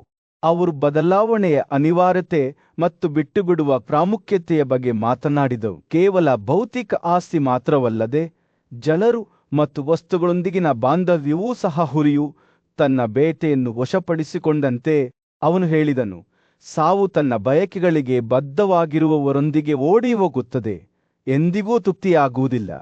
ಆದರೆ ದುಃಖದಿಂದ ತಮ್ಮನ್ನು ತಾವು ಮುಕ್ತಗೊಳಿಸಲು ಪ್ರಯತ್ನಿಸುವವನು ಸಂತೋಷದಿಂದ ಪ್ರಾರಂಭಿಸಬೇಕು. ಆಸಕ್ತಿಯಿಲ್ಲದೆ ಅಥವಾ ದುಃಖದಲ್ಲಿ ತೊಡಗಿಕೊಳ್ಳದೆ ವರ್ತಿಸಬೇಕು. ರಾತ್ರಿ ಆಕಾಶದಲ್ಲಿ ನಕ್ಷತ್ರಗಳು ಮಿನುಗಲು ಪ್ರಾರಂಭಿಸಿದಾಗ ನಾರದನ ಕೊನೆಯ ಮಾತುಗಳು ಆಶೀರ್ವಾದದಂತೆ ದಾಳಿಯಲ್ಲಿ ತೂಗಾಡುತ್ತಿದ್ದವುಗ ಒಬ್ಬರು ತಮ್ಮ ಇಂದ್ರಿಯಗಳನ್ನು ನಿಗ್ರಹಿಸಬೇಕು, ತಮ್ಮ ಹೃದಯ ಮತ್ತು ಮನಸ್ಸನ್ನು ರಕ್ಷಿಸಿಕೊಳ್ಳಬೇಕು ಮತ್ತು ತಮ್ಮ ಮಾತನ್ನು ಬುದ್ಧಿವಂತಿಕೆಯಿಂದ ನಿಯಂತ್ರಿಸಬೇಕು. ಈ ರೀತಿಯಾಗಿ ಒಬ್ಬರು ಸಂತೋಷವನ್ನು ಕಂಡುಕೊಳ್ಳುತ್ತಾರೆ, ಏಕೆಂದರೆ ಅವರು ಪ್ರಪಂಚದೊಂದಿಗೆ ಸಾಮರಸ್ಯದಿಂದ ಬದುಕುವ ರಹಸ್ಯವನ್ನು ಕಂಡುಹಿಡಿದಿದ್ದಾರೆ. ಇವ ಕೇಳುಗನು ಹೊರಡುವಾಗ ನಾರದನ ಕಣ್ಣುಗಳು ಉಷ್ಣತೆ ಮತ್ತು ಪ್ರೋತ್ಸಾಹದಿಂದ ಹೊಳೆಯುತ್ತಿದ್ದವು. ಅವನ ಮಾತುಗಳು ಅವನ ಕೇಳುಗನ ಹೃದಯದಲ್ಲಿ ಬೇರೂರಿವೆ ಮತ್ತು ಅವು ಒಟ್ಟಾಗಿ ದುಃಖದ ಹೊರೆಯಿಂದ ಮುಕ್ತವಾಗಿ ಬುದ್ಧಿವಂತಿಕೆಯ ಹಾದಿಯಲ್ಲಿ ನಡೆಯುತ್ತವೆ ಎಂದು ರುದ್ರಋಷಿಗೆ ತಿಳಿದಿತ್ತು. ಅಸ್ತಿತ್ವದ ಕ್ಷೇತ್ರದಲ್ಲಿ ನಾರದರು ಒಮ್ಮೆ ಜೀವನದ ಕ್ಷಣಿಕ ಸ್ವರೂಪದ ಬಗ್ಗೆ ಮಾತನಾಡಿದರು. ಅವರು ಹೇಳಿದರು, ಸಂತೋಷ ಮತ್ತು ದುಃಖವು ಎಚ್ಚರಿಕೆಯಿಲ್ಲದೆ ಉದ್ಭವಿಸುತ್ತದೆ ಮತ್ತು ಕಣ್ಮರೆಯಾಗುತ್ತದೆ, ಮತ್ತು ಯಾವುದೇ ಬುದ್ಧಿವಂತಿಕೆ, ನೀತಿ ಅಥವಾ ಪ್ರಯತ್ನವು ಇದು ಸಂಭವಿಸುವುದನ್ನು ತಡೆಯಲು ಸಾಧ್ಯವಿಲ್ಲ. ಆದರೂ ಒಬ್ಬನು ತನ್ನ ಆತ್ಮವನ್ನು ರಕ್ಷಿಸಲು ಪ್ರಯತ್ನಿಸಬೇಕು, ಅದನ್ನು ಸಮಯದ ವಿನಾಶಗಳಿಂದ ರಕ್ಷಿಸಿಕೊಳ್ಳಬೇಕು. ಅವರು ಮುಂದುವರೆಸುತ್ತಾ, ನಾರದರು ಮಾನವ ಅನುಭವದ ಒಂದು ಎದ್ದು ಕಾಣುವ ಚಿತ್ರಣವನ್ನು ಚಿತ್ರಿಸಿದರು. ಬಾಣಗಳನ್ನು ಹಾರಿಸುವ ಬಲವಾದ ಬಿಲ್ಲುಗಾರನಂತೆ ಮಾನಸಿಕ ಮತ್ತು ದೈಹಿಕ ಕಾಯಿಲೆಗಳು ದೇಹವನ್ನು ಪೀಡಿಸುತ್ತವೆ. ಇದು ದುರ್ಬಲ ಮತ್ತು ಅಸಹಾಯಕವಾಗಿಸುತ್ತದೆ. ದೇಹವು ವಿನಾಶದ ಕಡೆಗೆ ಎಳೆಯಲ್ಪಡುತ್ತದೆ, ಅದರ ಜೀವಶಕ್ತಿ ಪ್ರತಿ ಹಾದು ಹೋಗುವ ದಿನವೂ ಕ್ಷೀಣಿಸುತ್ತದೆ. ಹಗಲು ಮತ್ತು ರಾತ್ರಿಗಳು ನಿರಂತರವಾಗಿ ಹರಿಯುತ್ತವೆ. ಎಲ್ಲಾ ಜೀವಿಗಳನ್ನು ಅವುಗಳ ನಿರಂತರ ಪ್ರವಾಹದಲ್ಲಿ ಒಯ್ಯುತ್ತವೆ. ಜೀವನದ ಚಕ್ರಗಳು ಕಾಣದ ಶಕ್ತಿಯಿಂದ ನಿಯಂತ್ರಿಸಲ್ಪಡುತ್ತವೆ. ಅದು ಬೆಳಕು ಮತ್ತು ಕತ್ತಲೆ ಎರಡನ್ನೂ ವಿರಾಮವಿಲ್ಲದೆ ಹೊರತರುತ್ತದೆ. ಸೂರ್ಯನು ಪ್ರತಿದಿನ ಉದಯಿಸುತ್ತಿರುವಂತೆ ಮತ್ತು ಮುಳುಗುತ್ತಿರುವಂತೆ ಇದು ಮಾನವೀಯತೆಯ ಸಂತೋಷ ಮತ್ತು ದುಃಖಗಳನ್ನು ಬೆಳಗಿಸುತ್ತದೆ. ಒಳ್ಳೆಯದು ಮತ್ತು ಕೆಟ್ಟದ್ದೆಲ್ಲದರ ಮೇಲೆ ನೆರಳು ಬೀರುತ್ತದೆ. ರಾತ್ರಿ ತನ್ನೊಂದಿಗೆ ಒಬ್ಬರ ಕ್ರಿಯೆಗಳ ಫಲವನ್ನು ತೆಗೆದುಕೊಂಡು ಹೋಗುತ್ತದೆ, ಕೇವಲ ನೆನಪುಗಳನ್ನು ಬಿಟ್ಟುಬಿಡುತ್ತದೆ. ಅತ್ಯಂತ ಬುದ್ಧಿವಂತ ಮತ್ತು ಸದ್ಗುಣಶೀಲ ವ್ಯಕ್ತಿಗಳೂ ಸಹ ತಮ್ಮ ಪ್ರಯತ್ನಗಳಲ್ಲಿ ಯಶಸ್ಸನ್ನು ಖಾತರಿಪಡಿಸಲು ಸಾಧ್ಯವಿಲ್ಲ ಎಂದು ನಾರದರು ಗಮನ ಸೆಳೆದರು. ಅವರ ಕಾರ್ಯಗಳು ನಿಷ್ಫಲವಾಗಬಹುದು, ಆದರೆ ಕಡಿಮೆ ಸಾಮರ್ಥ್ಯ ಅಥವಾ ಸದ್ಗುಣಗಳ ಕೊರತೆಯಿರುವವರು ಇನ್ನೂ ತಮ್ಮ ಆಸೆಗಳನ್ನು ಸಾಧಿಸಬಹುದು. ಕೆಲವರು ತಮ್ಮ ದುಷ್ಟ ಕಾರ್ಯಗಳ ಹೊರತಾಗಿಯೂ ಸಂತೋಷದಲ್ಲಿ ಮುಳುಗುವುದನ್ನು ಕಾಣಬಹುದು, ಆದರೆ ಇತರರು ತಮ್ಮ ಅತ್ಯುತ್ತಮ ಪ್ರಯತ್ನಗಳ ಹೊರತಾಗಿಯೂ ಸಮೃದ್ಧಿಗಾಗಿ ಹೋರಾಡಬಹುದು. ಅವರು ಗರ್ಭಧಾರಣೆ ಮತ್ತು ಜನನದ ನಿಗೂಢತೆಯ ಬಗ್ಗೆಯೂ ಮಾತನಾಡಿದರು. ಒಬ್ಬ ವ್ಯಕ್ತಿಯ ಸ್ವಭಾವದಿಂದ ಹುಟ್ಟಿದ ಪ್ರಮುಖ ಬೀಜವನ್ನು ಇನ್ನೊಬ್ಬರಿಗೆ ವರ್ಗಾಯಿಸಲಾಗುತ್ತದೆ. ಅಲ್ಲಿ ಅದು ಬೇರೂರಬಹುದು ಅಥವಾ ಇಲ್ಲದಿರಬಹುದು. ಲೈಂಗಿಕ ಸಂಪರ್ಕವು ವಿಫಲವಾದಾಗ ಅದು ಹೂವುಗಳಿಂದ ಅರಳುವ ಮಾವಿನ ಮರದಂತೆ, ಆದರೆ ಯಾವುದೇ ಫಲವನ್ನು ನೀಡುವುದಿಲ್ಲ. ಕೆಲವು ವ್ಯಕ್ತಿಗಳು ಪೂಜೆ ಮತ್ತು ಕಠಿಣತೆಗಳ ಮೂಲಕ ಸಂತಾನಕ್ಕಾಗಿ ಶ್ರಮಿಸಬಹುದು, ನಿರಾಶೆಗೊಳ್ಳಬಹುದು, ಆದರೆ ಇತರರು ತಮ್ಮ ಭಯದ ಹೊರತಾಗಿಯೂ ಅವರಿಗೆ ಜನಿಸಿದ ಮಕ್ಕಳನ್ನು ಹೊಂದಿರಬಹುದು. ನಾರದನು ತನ್ನ ಮಾತುಗಳನ್ನು ಮುಕ್ತಾಯಗೊಳಿಸಿದಾಗ, ದೇಹವು ಜೀವನ ಮತ್ತು ಮರಣದ ವಿಷಯಗಳಲ್ಲಿ ಸ್ವತಂತ್ರ ಪ್ರತಿನಿಧಿಯಲ್ಲ ಎಂದು ಒತ್ತಿ ಹೇಳಿದರು. ಇದು ಪ್ರಕೃತಿಯ ಹುಚ್ಚಾಟಿಕೆಗಳಿಗೆ ಒಳಪಟ್ಟಿರುತ್ತದೆ, ಅದು ಅದರ ಪ್ರತಿಯೊಂದು ಚಲನೆಯನ್ನು ನಿಯಂತ್ರಿಸುತ್ತದೆ.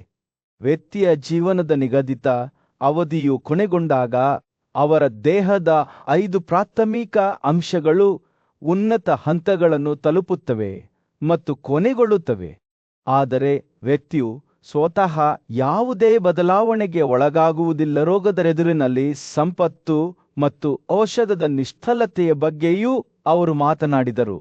ನುರಿತರ ವೈದ್ಯರು ಸಹ ಒಮ್ಮೆ ನೋವನ್ನು ಹಿಡಿದಿಟ್ಟುಕೊಂಡರೆ ಅದನ್ನು ನಿವಾರಿಸಲು ಏನನ್ನೂ ಮಾಡಲು ಸಾಧ್ಯವಿಲ್ಲ. ಪ್ರಕೃತಿಯ ಶಕ್ತಿಯು ಮನುಷ್ಯರಿಗೆ ತಮ್ಮ ಸ್ವಂತ ಪ್ರಯತ್ನಗಳಿಂದ ಹೊರಬರಲು ತುಂಬಾ ದೊಡ್ಡದಾಗಿದೆ. ಅವರ ಬಯಕೆಗಳ ಹೊರತಾಗಿಯೂ ಮಾನವರು ಅವನತಿ, ನೋವು ಮತ್ತು ಅಂತಿಮವಾಗಿ ಸಾವಿಗೆ ಒಳಗಾಗುತ್ತಾರೆ. ಈ ರೀತಿಯಾಗಿ ನಾರದನು ಮಾನವ ಅನುಭವದ ಚಿತ್ರಣವನ್ನು ನಮ್ಮ ನಿಯಂತ್ರಣಕ್ಕೆ ಮೀರಿದ ಶಕ್ತಿಗಳಿಂದ ಆರಲ್ಪಡುವ ದುರ್ಬಲ ಮತ್ತು ಕ್ಷಣಿಕ ಎಂದು ಚಿತ್ರಿಸಿದನು. ಆದರೂ ಅನಿಶ್ಚಿತತೆಯ ನಡುವೆಯೂ ಅವನು ಭರವಸೆಯ ಸಂದೇಶವನ್ನು ನೀಡಿದನು. ಒಬ್ಬನು ತನ್ನ ಆತ್ಮವನ್ನು ರಕ್ಷಿಸಲು ಶ್ರಮಿಸಬೇಕು, ಅದನ್ನು ಸಮಯದ ವಿನಾಶಗಳಿಂದ ರಕ್ಷಿಸಬೇಕು. ಒಂದು ಬೆಟ್ಟದ ತುದಿಯಲ್ಲಿ ವ್ಯಾಸನ ಮಗನಾದ ಸುಕನು ಹುಲ್ಲಿಲ್ಲದ ಸ್ಥಳದಲ್ಲಿ ಅಡ್ಡಕಾರಿನೊಂದಿಗೆ ಕುಳಿತಿದ್ದನು. ಅವನ ಮುಖವು ಪೂರ್ವದ ಕಡೆಗೆ ತಿರುಗಿತು. ಗಾಳಿಯೂ ಶಾಂತವಾಗಿತ್ತು. ಯಾವುದೇ ವಿಚಲಿತಗೊಳಿಸುವ ಶಬ್ದಗಳು ಅಥವಾ ದೃಶ್ಯಗಳಿಲ್ಲ. ತನ್ನ ಕೈ ಮತ್ತು ಕಾಲುಗಳನ್ನು ಹಿಡಿದುಕೊಂಡರು ಅವನು ಯೋಗದ ಹಾದಿಯನ್ನು ಪ್ರಾರಂಭಿಸಲು ಸಿದ್ಧನಾಗಿ ವಿನಮ್ರ ಬಂದಿ ತೆರೆದುಕೊಂಡನು. ಸೂರ್ಯನ ಬೆಳಕಿನ ಮೊದಲ ಕಿರಣಗಳು ದಿಗಂತವನ್ನು ಮುಟ್ಟುತ್ತಿದ್ದಂತೆ ಸುಕನು ತನ್ನ ಮನಸ್ಸನ್ನು ಕೇಂದ್ರೀಕರಿಸಲು ಪ್ರಾರಂಭಿಸಿದನು. ಅದನ್ನು ಬಂಡೆಯಂತೆ ಸ್ಥಿರವಾಗಿ ಹಿಡಿದನು. ಅವರು ಕುಳಿತಾಗ ಅವರು ಪ್ರಾಪಂಚಿಕ ಸಂಬಂಧಗಳಿಂದ ಬೇರ್ಪಟ್ಟ ಭಾವನೆಯನ್ನು ಅನುಭವಿಸಿದರು ಮತ್ತು ಅವರ ಆತ್ಮವು ಮುಕ್ತವಾಗಿ ಹಾರಲು ಪ್ರಾರಂಭಿಸಿತು. ಅವರು ಅಂತಿಮ ಸತ್ಯವನ್ನು ನೋಡಿದಾಗ ಅವರ ಮುಖದ ಮೇಲೆ ಪ್ರಕಾಶಮಾನವಾದ ನಗು ಹರಡಿತು. ವಿಮೋಚನೆಯ ಹಾದಿ ಹೊಸ ದೃಢನಿಶ್ಚಯದೊಂದಿಗೆ ಸುಕನು ಮತ್ತೊಮ್ಮೆ ಯೋಗದ ಹಾದಿಯಲ್ಲಿ ತನ್ನನ್ನು ತಾನು ಸ್ಥಾಪಿಸಿಕೊಂಡನು. ಬಾಹ್ಯಾಕಾಶದ ಗಡಿಗಳನ್ನು ಮೀರಲು ಪ್ರಯತ್ನಿಸಿದ ನಾರದನಿಂದ ಅನುಮತಿಯನ್ನು ಪಡೆದ ನಂತರ ಶುಕನು ದಿವ್ಯಋಷಿಗೆ ವಂದಿಸಿ ತನ್ನ ಯೋಗದ ಅಭ್ಯಾಸವನ್ನು ಪುನರಾರಂಭಿಸಿದನು ಎಂದು ಭೀಷ್ಮನು ವಿವರಿಸಿದ್ದಾನೆ. ನಂತರ ಅವನು ಕೈಲಾಸ ಪರ್ವತದ ಎದೆಯಿಂದ ಏರಿದನು. ಹದ್ದುಗಳಂತೆ ಆಕಾಶಕ್ಕೆ ಹಾರಿದನು. ಚಿಂತನೆಯ ವೇಗದಿಂದ ಅವನು ಸ್ವರ್ಗದ ಮೂಲಕ ಹಾದು ಹೋಗುತ್ತಾನೆ. ವಿಶಾಲವಾದ ವಿಸ್ತಾರವನ್ನು ಸಲೀಸಾಗಿ ಹಾದು ಹೋಗುತ್ತಾನೆ. ಸುಕನು ತನ್ನ ಆಧ್ಯಾತ್ಮಿಕ ಪ್ರಯಾಣವನ್ನು ಮುಂದುವರೆಸಿದಾಗ ಎಲ್ಲಾ ಜೀವಿಗಳು ಆಶ್ಚರ್ಯ ಮತ್ತು ಭಯದಿಂದ ಆತನ ಕಡೆಗೆ ತಮ್ಮ ನೋಟವನ್ನು ತಿರುಗಿಸಿದವು. ಸ್ವರ್ಗದ ನಿವಾಸಿಗಳು ಆತನ ಮೇಲೆ ಆಕಾಶದ ಹೂವುಗಳನ್ನು ಸುರಿಸಿದರು. ಆದರೆ ಅಪ್ಸರರು ಮತ್ತು ಗಾಂಧರ್ವರು ಆಶ್ಚರ್ಯಚಕಿತರಾದರು. ತಮ್ಮ ಬುದ್ಧಿವಂತಿಕೆಗೆ ಹೆಸರುವಾಸಿಯಾದ ಋಷಿಗಳೂ ಸಹ ತಮ್ಮನ್ನು ತಾವು ಕೇಳಿಕೊಳ್ಳದೆ ಉಳಿಯಲು ಸಾಧ್ಯವಾಗಲಿಲ್ಲ. ಇಷ್ಟು ಉನ್ನತ ಮಟ್ಟದ ಆಧ್ಯಾತ್ಮಿಕ ಸಾಧನೆಯನ್ನು ಸಾಧಿಸಿದ ಈ ವ್ಯಕ್ತಿ ಯಾರು? ಸುಕನ ಉಪಸ್ಥಿತಿಯು ಆತನ ಎಚ್ಚರದಲ್ಲಿ ಅಚ್ಚರಿ ಮತ್ತು ಗೌರವದ ಹಾದಿಯನ್ನು ಬಿಟ್ಟು ಇಡೀ ಕಣಿವೆಯನ್ನು ಸರ್ವವ್ಯಾಪಿ ಶಬ್ದದಿಂದ ತುಂಬಿದಂತೆ ತೋರುತ್ತಿತ್ತು. ಆತನ ನೋಟವು ಸೂರ್ಯನ ಕಡೆಗೆ ತಿರುಗಿತು. ಎಲ್ಲಾ ಜೀವಿಗಳನ್ನು ಸಂತೋಷ ಮತ್ತು ಆನಂದದಿಂದ ತುಂಬಿತು. ಆತ ಪ್ರಯಾಣಿಸುತ್ತಿದ್ದಂತೆ ಸುಕನು ಊರ್ವಶಿ ಮತ್ತು ಊರ್ವಾಚಿಟ್ಟಿ ವಾಸಿಸುತ್ತಿದ್ದ ಮಲಯ ಪರ್ವತಗಳನ್ನು ತಲುಪಿದನು. ಇಬ್ಬರು ಅಪ್ಸರರು ಶುಕನ ಅಸಾಧಾರಣ ಏಕಾಗ್ರತೆಯನ್ನು ನೋಡಿ ಆಶ್ಚರ್ಯಚಕಿತರಾದರು. ಅವರು ಉದ್ಧರಿಸಿದ ವೇದಗಳನ್ನು ಪಠಿಸುವ ಮತ್ತು ಅಧ್ಯಯನ ಮಾಡುವ ಈ ಯುವಕನು ಸಾಟಿಯಿಲ್ಲದ ಆಧ್ಯಾತ್ಮಿಕ ತಿಳುವಳಿಕೆಯನ್ನು ಸಾಧಿಸಿದ್ದಾನೆ. ಅವನು ನಿಜಕ್ಕೂ ತನ್ನ ತಂದೆಯ ಪ್ರೀತಿ ಮತ್ತು ಕಠಿಣ ತಪಸ್ಸಿನಿಂದ ಆಶೀರ್ವದಿಸಲ್ಪಟ್ಟ ಒಬ್ಬ ಗಮನಾರ್ಹ ಯುವಕನಾಗಿದ್ದಾನೆ. ಆದಾಗ್ಯೂ ಅವರು ಸುಕನನ್ನು ಅವನ ಅಜಾಗರೂಕ ತಂದೆಯಿಂದ ದೂರ ಕಳುಹಿಸಲಾಗಿದೆ ಎಂದು ವಿಷಾದಿಸುವುದನ್ನು ತಪ್ಪಿಸಲು ಸಾಧ್ಯವಾಗಲಿಲ್ಲ. ಅವರ ಮಾತುಗಳನ್ನು ಕೇಳಿ ಸುಕನು ತನ್ನ ಸುತ್ತಲಿನ ಪ್ರಪಂಚದ ಮೇಲೆ ತನ್ನ ದೃಷ್ಟಿಯನ್ನು ಹಾರಿಸಿದನು. ಇಡೀ ಕಣಿವೆ, ಅದರ ಪರ್ವತಗಳು, ನೀರುಕಾಡುಗಳು, ಸರೋವರಗಳು ಮತ್ತು ನದಿಗಳೊಂದಿಗೆ ಭೂಮಿ, ಎಲ್ಲ ದೇವತೆಗಳು ಗಂಡು ಮತ್ತು ಹೆಣ್ಣು ಗೌರವದಿಂದ ತಮ್ಮ ಕೈಗಳನ್ನು ಸೇರಿಸಿಕೊಂಡರು ಮತ್ತು ಆಶ್ಚರ್ಯ ಮತ್ತು ಗೌರವದಿಂದ ಸುಕವನ್ನು ನೋಡಿದರು. ಅವರೆಲ್ಲರನ್ನೂ ಉದ್ದೇಶಿಸಿ ಸುಕನು ಹೇಳಿದ, ನನ್ನ ತಂದೆ ನನ್ನನ್ನು ಹಿಂಬಾಲಿಸಿದರೆ ಮತ್ತು ನನ್ನನ್ನು ಹೆಸರಿನಿಂದ ಕರೆದರೆ ದಯವಿಟ್ಟು ನನಗೆ ಉತ್ತರ ನೀಡಿ. ನನ್ನ ಬಗೆಗಿನ ನಿಮ್ಮ ಪ್ರೀತಿಯಿಂದ ಪ್ರೇರೇಪಿಸಲ್ಪಟ್ಟ ನನ್ನ ಈ ವಿನಂತಿಯನ್ನು ಪೂರೈಸಿ ಆಕಾಶಜೀವಿಗಳು ಸುಖನ ಮಾತುಗಳನ್ನು ಕೇಳುತ್ತಿದ್ದಂತೆ ಅವರು ಎಲ್ಲ ದಿಕ್ಕುಗಳಿಂದಲೂ ಪ್ರತಿಕ್ರಿಯಿಸಿದ ಕಪರ್ವತಗಳು ಕಾಡುಗಳು. ಪ್ರಶಾಂತವಾದ ಕಾಡಿನ ಮಧ್ಯದಲ್ಲಿ ಭೀಷ್ಮನು ಸಾಟಿಯಿಲ್ಲದ ಆಧ್ಯಾತ್ಮಿಕ ಬೆಳವಣಿಗೆಯನ್ನು ಸಾಧಿಸಿದ ಪ್ರಸಿದ್ಧ ಶುಕನ ಕಥೆಯನ್ನು ವಿವರಿಸಲು ಪ್ರಾರಂಭಿಸಿದನು. ಪ್ರಶಾಂತತೆಯ ಸೆಳವು ಹೊಂದಿದ್ದ ಸುಕನು ತನ್ನ ದಿನಗಳನ್ನು ತೀವ್ರ ತಪಸ್ಸಿನಲ್ಲಿ ಮುಳುಗಿಸಿ 4 ರೀತಿಯ ದೋಷಗಳು ಮತ್ತು 8 ರೀತಿಯ ತಮರಳಿಂದ ಮುಕ್ತನಾಗಿ ಕಳೆದನು.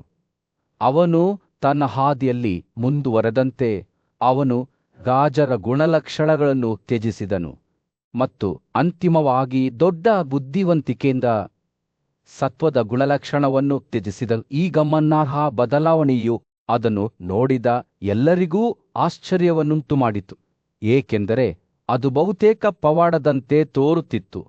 ಆಕಾಶದಾದ್ಯಂತ ಉಲ್ಕೆಗಳು ಚಿಮ್ಮಿದಂತೆ ಪ್ರಕೃತಿಯ ಬಟ್ಟೆಯು ನಡುಗಲು ಪ್ರಾರಂಭಿಸಿತು. ದಿಕ್ಸೂಚಿಯ ಬಿಂದುಗಳು ಪಾರಮಾರ್ಥಿಕ ಬೆಳಕಿನಿಂದ ಹೊಳೆಯುತ್ತಿದ್ದವು ಮತ್ತು ಭೂಮಿಯು ಅವುಗಳ ಪಾದಗಳ ಕೆಳಗೆ ನಡುಗುತ್ತಿತ್ತು.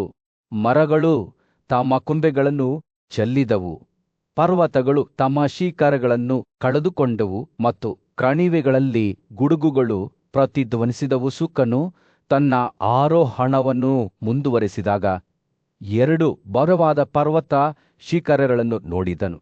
ಒಂದು ಚಿನ್ನ ಮತ್ತು ಹೊಳೆಯುವ ಹಳದಿ ಬಣ್ಣದಿಂದ ಮಾಡಲ್ಪಟ್ಟಿದೆ, ಇನ್ನೊಂದು ಬೆಳ್ಳಿ ಮತ್ತು ಹೊಳೆಯುವ ಬಿಳಿ ಬಣ್ಣದಿಂದ ಮಾಡಲ್ಪಟ್ಟಿದೆ. ಪ್ರತಿಯೊಂದು ಎತ್ತರ ಮತ್ತು ಅಗಲದಲ್ಲಿ 100 ಯೋಜನೆಗಳು. ನೋಡಲು ವಿಸ್ಮಯಕಾರಿಯಾದ ದೃಶ್ಯವಾಗಿತ್ತು. ಅಸಲವಾದ ದೃಢ ನಿಶ್ಚಯದಿಂದ ಸುಕನು ಈ ಎತ್ತರದ ಶಿಖರಗಳ ಮೂಲಕ ಕೇವಲ ಅಡೆತಡೆಗಳಂತೆ ಚುಚ್ಚಿದನು. ಗಂಧರ್ವರು ಮತ್ತು ಋಷಿಗಳು ಸೇರಿದಂತೆ ಸ್ವರ್ಗದ ನಿವಾಸಿಗಳು ಸುಕನು ತೂರಲಾಗದ ತಡೆಗೋಡೆಯನ್ನು ಸಲೀಸಾರಿ ಹಾದುಹೋಗುವುದನ್ನು ಆಶ್ಚರ್ಯದಿಂದ ನೋಡಿದರು. ಆಕಾಶದ ಪ್ರದೇಶವು ಮೇಲಿನಿಂದ ಸುರಿದ ಹೂವುಗಳ ಸಿಹಿ ಪರಿಮಳದಿಂದ ತುಂಬಿತ್ತು ಮತ್ತು ಅತ್ಯುತ್ತಮ ಎಂಬ ಶಬ್ದವು ಆಕಾಶದಾದ್ಯಂತ ಪ್ರತಿಧ್ವನಿಸಿತು. ಈ ಹೊಗಳಿಕೆಯಿಂದ ಇಡೀ ಬ್ರಹ್ಮಾಂಡವು ಪ್ರತಿಧ್ವನಿಸಿತು, ಏಕೆಂದರೆ ಸುಕನು ಮಾತ್ಯಗ್ರಹಿಕೆಯ ಮಿತಿಯನ್ನು ಮೀರಿದ್ದಾನೆ ಎಂಬುದು ಸ್ಪಷ್ಟವಾಗಿತ್ತು. ಸುಕನು ಬ್ರಹ್ಮಾಂಡದ ಆಳಕ್ಕೆ ಪ್ರಯಾಣಿಸುತ್ತಿದ್ದಂತೆ ಸುಂದರವಾದ ಅಪ್ಸರೆಗಳಿಂದ ಅಲಂಕರಿಸಲ್ಪಟ್ಟ ಆಕಾಶದ ತೊರೆ ಮಂದಾಕಿನಿಯನ್ನು ನೋಡಿದನು. ಈ ಉಡುಪಿಲ್ಲದ ಆಕಾಶ ಜೀವಿಗಳು ದೇಹವಿಲ್ಲದ ಕೃಷಿಯನ್ನು ನೋಡಿ ನಾಚಿಕೆ ಪಡುತ್ತಿದ್ದವು. ಏತನ್ಮಧ್ಯೆ ಪ್ರೀತಿ ಮತ್ತು ಕಾಳಜಿಯಿಂದ ತುಂಬಿದ ಅವನ ತಂದೆ ವ್ಯಾಸನು ಅದೇ ಆಕಾಶ ಮಾರ್ಗದಲ್ಲಿ ಅವನನ್ನು ಹಿಂಬಾಲಿಸಿದನು. ಅವರು ಮುಂದುವರಿದಾಗ ಸುಕನು ತನ್ನ ಯೋಗದ ಪಾಂಡಿತ್ಯವನ್ನು ಪ್ರದರ್ಶಿಸಿದನು, ತನ್ನನ್ನು ಬ್ರಹ್ಮನೊಂದಿಗೆ ಗುರುತಿಸಿಕೊಂಡನು. ಇದು ಅಂತಿಮ ವಾಸ್ತವವಾಗಿದೆ. ವ್ಯಾಸನು ತನ್ನ ಮಗನ ತ್ವರಿತ ಪ್ರಗತಿಯೊಂದಿಗೆ ವೇಗವನ್ನು ಕಾಯ್ದುಕೊಳ್ಳಲು ಸಾಧ್ಯವಾಗಲಿಲ್ಲ. ಶೀಘ್ರದಲ್ಲೇ ಕವಲುದಾರಿಯಲ್ಲಿ ತನ್ನನ್ನು ತಾನು ಕಂಡುಕೊಂಡನು. ಶುಕನ ಹಾದಿಯಲ್ಲಿ ಪರ್ವತ ಶಿಖರವನ್ನು ನೋಡಿದನು. ಋಷಿಗಳು ತಮ್ಮ ಮಗನ ಸಾಧನೆಗಳನ್ನು ವಿವರಿಸುತ್ತಾ ಅವನ ಬಳಿಗೆ ಬಂದರು. ಆದಾಗ್ಯೂ ವ್ಯಾಸನು ದುಃಖದಿಂದ ಹೊರಬಂದನು, ಜೋರಾಗಿ ಸುಕನನ್ನು ಕರೆದನು ಮತ್ತು 3 ಲೋಕಗಳನ್ನು ತನ್ನ ವಿಲಾಪಗಳಿಂದ ಪ್ರತಿಧ್ವನಿಸುವಂತೆ ಮಾಡಿದನು. ಸುಕನು ಅಂಶಗಳನ್ನು ಪ್ರವೇಶಿಸಿದ ನಂತರ ಅವರೊಂದಿಗೆ ಒಂದಾಗಿದ್ದನು, ಸರ್ವವ್ಯಾಪಿತ್ವವನ್ನು ಪಡೆದನು. ಅವನು ತನ್ನ ತಂದೆಯ ಕೂಗುಗಳಿಗೆ ಒಂದೇ ಏಕಸ್ವರದ ಬೋ ಅನ್ನು ಉಚ್ಚರಿಸುವ ಮೂಲಕ ಪ್ರತಿಕ್ರಿಯಿಸಿದನು. ಅದು ಬ್ರಹ್ಮಾಂಡದಾದ್ಯಂತ ಪ್ರತಿಧ್ವನಿಸಿತು. ವ್ಯಾಸನು ಪರ್ವತದ ಎದೆಯ ಮೇಲೆ ಕುಳಿತು ತನ್ನ ಮಗನ ವೈಭವ ಮತ್ತು ಸಾಮರ್ಥ್ಯವನ್ನು ಆಲೋಚಿಸುತ್ತಿದ್ದಾಗ ದೇವತೆಗಳು ಮತ್ತು ಗಾಂಧರ್ವರ ಪರಿವಾರದೊಂದಿಗೆ ಕಾಣಿಸಿಕೊಂಡ ಮಹಾದೇವನು ಅವನನ್ನು ಸಮಾಧಾನಪಡಿಸಿದನು. ಪ್ರಶಾಂತವಾದ ಕಾಡಿನ ಮಧ್ಯದಲ್ಲಿ ಬುದ್ಧಿವಂತ ಮತ್ತು ನ್ಯಾಯಯುತ ರಾಜನಾಗಿದ್ದ ಯುಧಿಷ್ಠಿರನು ತನ್ನ ಪೂಜ್ಯ ಅಜ್ಜ ಭೀಷ್ಮನ ಮುಂದೆ ಕುಳಿತಿದ್ದನು. ಯಶಸ್ಸನ್ನು ಸಾಧಿಸುವ, ಸ್ವರ್ಗವನ್ನು ಪಡೆಯುವ ಮತ್ತು ಅಂತಿಮ ವಿಮೋಚನೆಯನ್ನು ಪಡೆಯುವ ರಹಸ್ಯಗಳನ್ನು ಬಹಿರಂಗಪಡಿಸುವಂತೆ ತನ್ನ ಪೂಜ್ಯ ಅಜ್ಜಿಯನ್ನು ಕೇಳಿದಾಗ ಯುವ ರಾಜನ ಕಣ್ಣುರು ಕುತೂಹಲದಿಂದ ಹೊಳೆಯುತ್ತಿದ್ದವು. ಸೌಮ್ಯವಾದ ನಗುವಿನೊಂದಿಗೆ ಭೀಷ್ಮನು ಪುರಾಣಗಳ ಒಂದು ಪ್ರಾಚೀನ ಕಥೆಯನ್ನು ಹೇಳಲು ಪ್ರಾರಂಭಿಸಿದನು. ಅವನು ಬ್ರಹ್ಮಾಂಡದ ಶಾಶ್ವತ ಆತ್ಮವಾದ ನಾರಾಯಣನ ಬಗ್ಗೆ ಮಾತನಾಡುತ್ತಾ, ಅವನು 4 ರೂಪಗಳಲ್ಲಿ ಜನಿಸಿದನು. ನಾರಾಯಣ, ಹರಿ ಮತ್ತು ಕೃಷ್ಣ ಧರ್ಮದ ಪುತ್ರರಾಗಿ ಜನಿಸಿದ ಈ ದೈವಿಕ ಜೀವಿಗಳು ಸಾಟಿಯಿಲ್ಲದ ತಪಸ್ಸು ಮತ್ತು ಭಕ್ತಿಯನ್ನು ಹೊಂದಿದ್ದಾರೆಂದು ಹೇಳಲಾಗುತ್ತದೆ. ಒಡಾರೆ ಎಂಬ ಏಕಾಂತವಾದ ವಿಹಾರದಲ್ಲಿ ನರ ಮತ್ತು ನಾರಾಯಣರು ತಮ್ಮ ದೈನಂದಿನ ಆಚರಣೆಗಳನ್ನು ಅಚಲವಾದ ಸಮರ್ಪಣೆಯೊಂದಿಗೆ ಆಚರಿಸಿದರು. 8 ಚಕ್ರಗಳಿಂದ ಅಲಂಕರಿಸಲ್ಪಟ್ಟ ಅವರ ಚಿನ್ನದ ಕಾರುಗಳು ಪ್ರಕಾಶಮಾನವಾಗಿ ಹೊಳೆಯುತ್ತಿದ್ದವು. ಇದು ಅವರ ಆಧ್ಯಾತ್ಮಿಕ ಬೆಳವಣಿಗೆಯ ಪಟ್ಟುಬಿಡದ ಅನ್ವೇಷಣೆಯನ್ನು ಸಂಕೇತಿಸುತ್ತದೆ. ಅವರು ಧ್ಯಾನ ಮಾಡುವಾಗ ವಾಸ್ತವದ ಬಟ್ಟೆಯು ಅವರ ಮುಂದೆ ನಡುಗುತ್ತಿತ್ತು ಮತ್ತು ದೇವರುಗಳು ಸಹ ಅವರ ಪ್ರಕಾಶವನ್ನು ನೋಡಲು ಸಾಧ್ಯವಾಗಲಿಲ್ಲ. ನಾರದ ಒಬ್ಬ ದಿವ್ಯ ಋಷಿ ಈ ಪವಿತ್ರ ಸ್ಥಳಕ್ಕೆ ತೃಪ್ತಿಪಡಿಸದ ಕುತೂಹಲದಿಂದ ಆಕರ್ಷಿತರಾದರು. ಅವರು ಇತರ ದೇವತೆಗಳು ಮತ್ತು ಪಿತೃಗಳ ಗೌರವಾರ್ಥವಾಗಿ ನರ ಮತ್ತು ನಾರಾಯಣರು ಮಾಡುವ ದೈನಂದಿನ ಆಚರಣೆಗಳನ್ನು ವೀಕ್ಷಿಸುತ್ತಾ ಹಿಮ್ಮೆಟ್ಟುವಿಕೆಗೆ ಆಗಮಿಸಿದರು. ಬುದ್ಧಿವಂತ ಋಷಿ ಅವರ ನಿಸ್ವಾರ್ಥ ಭಕ್ತಿಯಿಂದ ಆಶ್ಚರ್ಯಚಕಿತರಾದರು ಮತ್ತು ವಿನಮ್ರರಾದ ಈ ಇಬ್ಬರು ದೈವಿಕ ಜೀವಿಗಳನ್ನು ನೋಡಿದಾಗ ನಾರದನು ತನ್ನನ್ನು ಈ ರೀತಿ ಪ್ರಶ್ನಿಸಿದನು, ಈ ದೈನಂದಿನ ಆಚರಣೆಗಳ ಸ್ವರೂಪವೇನು? ಅವರು ಪೂಜಿಸುವ ದೇವತೆಗಳು ಯಾರು ಮತ್ತು ಅವರು ಪೂಜಿಸುವ ಪಿತೃಗಳು ಯಾರು? ನಾರಾಯಣನ ಬಗ್ಗೆ ಗೌರವದಿಂದ ತುಂಬಿದ್ದ ನಾರದನು ಇದ್ದಕ್ಕಿದ್ದಂತೆ ನರ ಮತ್ತು ನಾರಾಯಣನ ಮುಂದೆ ಕಾಣಿಸಿಕೊಂಡನು. ಇಬ್ಬರು ದೈವಿಕ ಜೀವಿಗಳು ಇತರ ದೇವತೆಗಳ ಆರಾಧನೆಯನ್ನು ಪೂರ್ಣಗೊಳಿಸಿದ ನಂತರ ನಾರದನನ್ನು ಪರೋಪಕಾರಿ ಕಣ್ಣುಗಳಿಂದ ನೋಡಿದರು. ಧರ್ಮಗ್ರಂಥಗಳಲ್ಲಿ ವಿಧಿಸಲಾದ ಶಾಶ್ವತ ವಿಧಿಗಳಿಂದ ಗೌರವಿಸಲ್ಪಟ್ಟ ನಾರದನು ಅವುಗಳ ನಡುವೆ ತನ್ನ ಸ್ಥಾನವನ್ನು ಪಡೆದುಕೊಂಡನು. ಹರ್ಷಚಿತ್ತದಿಂದ ಹೃದಯದಿಂದ ಅವನು ನಾರಾಯಣನ ಮೇಲೆ ತನ್ನ ನೋಟವನ್ನು ಬೀರಿದನು ಮತ್ತು ಮಹಾದೇವನ ಮುಂದೆ ತಲೆಬಾಗಿ, ವೇದಗಳು ಮತ್ತು ಪುರಾಣಗಳಲ್ಲಿ ನೀವು ಅಪ್ರಕಟಿತ ಹುಟ್ಟದ ಮತ್ತು ಶಾಶ್ವತ ಸೃಷ್ಟಿಕರ್ತರಾಗಿ ಹಾಡಲ್ಪಟ್ಟಿದ್ದಿ. ನೀವು ಬ್ರಹ್ಮಾಂಡದ ತಾಯಿ, ಅಮರತ್ವದ ಮೂರ್ತರೂಪ ಮತ್ತು ಎಲ್ಲದರಲ್ಲಿ ಅಗ್ರಗಣ್ಯರು ಎಂದು ಹೇಳಿದನು. ನಾರಾಯಣನು ಸೌಮ್ಯವಾದ ನಗುವಿನೊಂದಿಗೆ ನಾರದನಿಗೂ ಸಹ ಈ ಹಿಂದೆ ತಿಳಿದಿರದ ಸಂಗತಿಯನ್ನು ಬಹಿರಂಗಪಡಿಸಿದನು. ಸೂಕ್ಷ್ಮವಾದದ್ದು, ಅಚಿತ್ಯವಾದದ್ದು, ಅಪ್ರಕಟಿತವಾದದ್ದು, ನಿಶ್ಚಲವಾದದ್ದು ಬಾಳಿಕೆ ಬರುವುದು ಮತ್ತು ಇಂದ್ರಿಯಗಳು ಮತ್ತು ವಸ್ತುಗಳಿಂದ ಬೇರ್ಪಟ್ಟಿರುವರು. ಇದನ್ನು ಅಸ್ತಿತ್ವದಲ್ಲಿರುವ ಎಲ್ಲಾ ಜೀವಿಗಳ ಆಂತರಿಕ ಆತ್ಮ ಎಂದು ಕರೆಯಲಾಗುತ್ತದೆ. ಇದನ್ನು ಕ್ಷೇತ್ರಜ್ಞ ಎಂದು ಕರೆಯಲಾಗುತ್ತದೆ. ಸತ್ವರಾಜ ಮತ್ತು ತಮಸ್ ಎಂಬ 3 ಗುಣಲಕ್ಷಣಗಳನ್ನು ಮೀರಿದ ಇದನ್ನು ಕುಶ ಎಂದು ಪರಿಗಣಿಸಲಾಗುತ್ತದೆ. ನಾರಾಯಣನು ಮುಂದುವರಿಸಿದನು, ಸತ್ವರಾಜರು ಮತ್ತು ತಮಸ್ ಎಂಬ 3 ಗುಣಲಕ್ಷಣಗಳನ್ನು ಹೊಂದಿರುವ ಅಪ್ರಕಟಿತ ಪ್ರಕೃತಿಯನ್ನು ಆತನಿಂದಲೇ ಅನುಸರಿಸಲಾಗಿದೆ. ಹಿಂದಿನ ಕಾಲದಲ್ಲಿ ಮನುಷ್ಯರ ಸಾಮ್ರಾಜ್ಯದಲ್ಲಿ ಉಪರೀಚರ ಎಂಬ ರಾಜನಿದ್ದನು. ಆತನು ದೇವತೆಗಳ ಮುಖ್ಯಸ್ಥನಾದ ಇಂದ್ರನ ಸ್ನೇಹಿತನೆಂದು ಪರಿಚಿತನಾಗಿದ್ದನು ಮತ್ತು ಹರೇ ಎಂದು ಕರೆಯಲ್ಪಡುವ ನಾರಾಯಣನಿಗೆ ಸಮರ್ಪಿತನಾಗಿದ್ದರು. ರಾಜ ಉಪರೀಚರನು ನ್ಯಾಯಯುತ ಆಡಳಿತಗಾರನಾಗಿದ್ದನು. ತನ್ನ ಜನರ ಮತ್ತು ತನ್ನ ತಂದೆಯ ಬಗೆಗಿನ ತನ್ನ ಕರ್ತವ್ಯಗಳನ್ನು ಸದಾ ನೆನಪಿಸಿಕೊಂಡಿದ್ದನು. ಆತನು ಸತ್ವತ ಆಚರಣೆಯಲ್ಲಿ ಪ್ರವೀಣನಾಗಿದ್ದನು. ಇದು ಪೀಳಿಗೆಯಿಂದ ಪೀಳಿಗೆಗೆ ಚಾಲ್ತಿಯಲ್ಲಿತ್ತು. ನಾರಾಯಣನ ಬಗೆಗಿನ ರಾಜನ ಭಕ್ತಿಗೆ ಯಾವುದೇ ಮಿತಿ ಇರಲಿಲ್ಲ.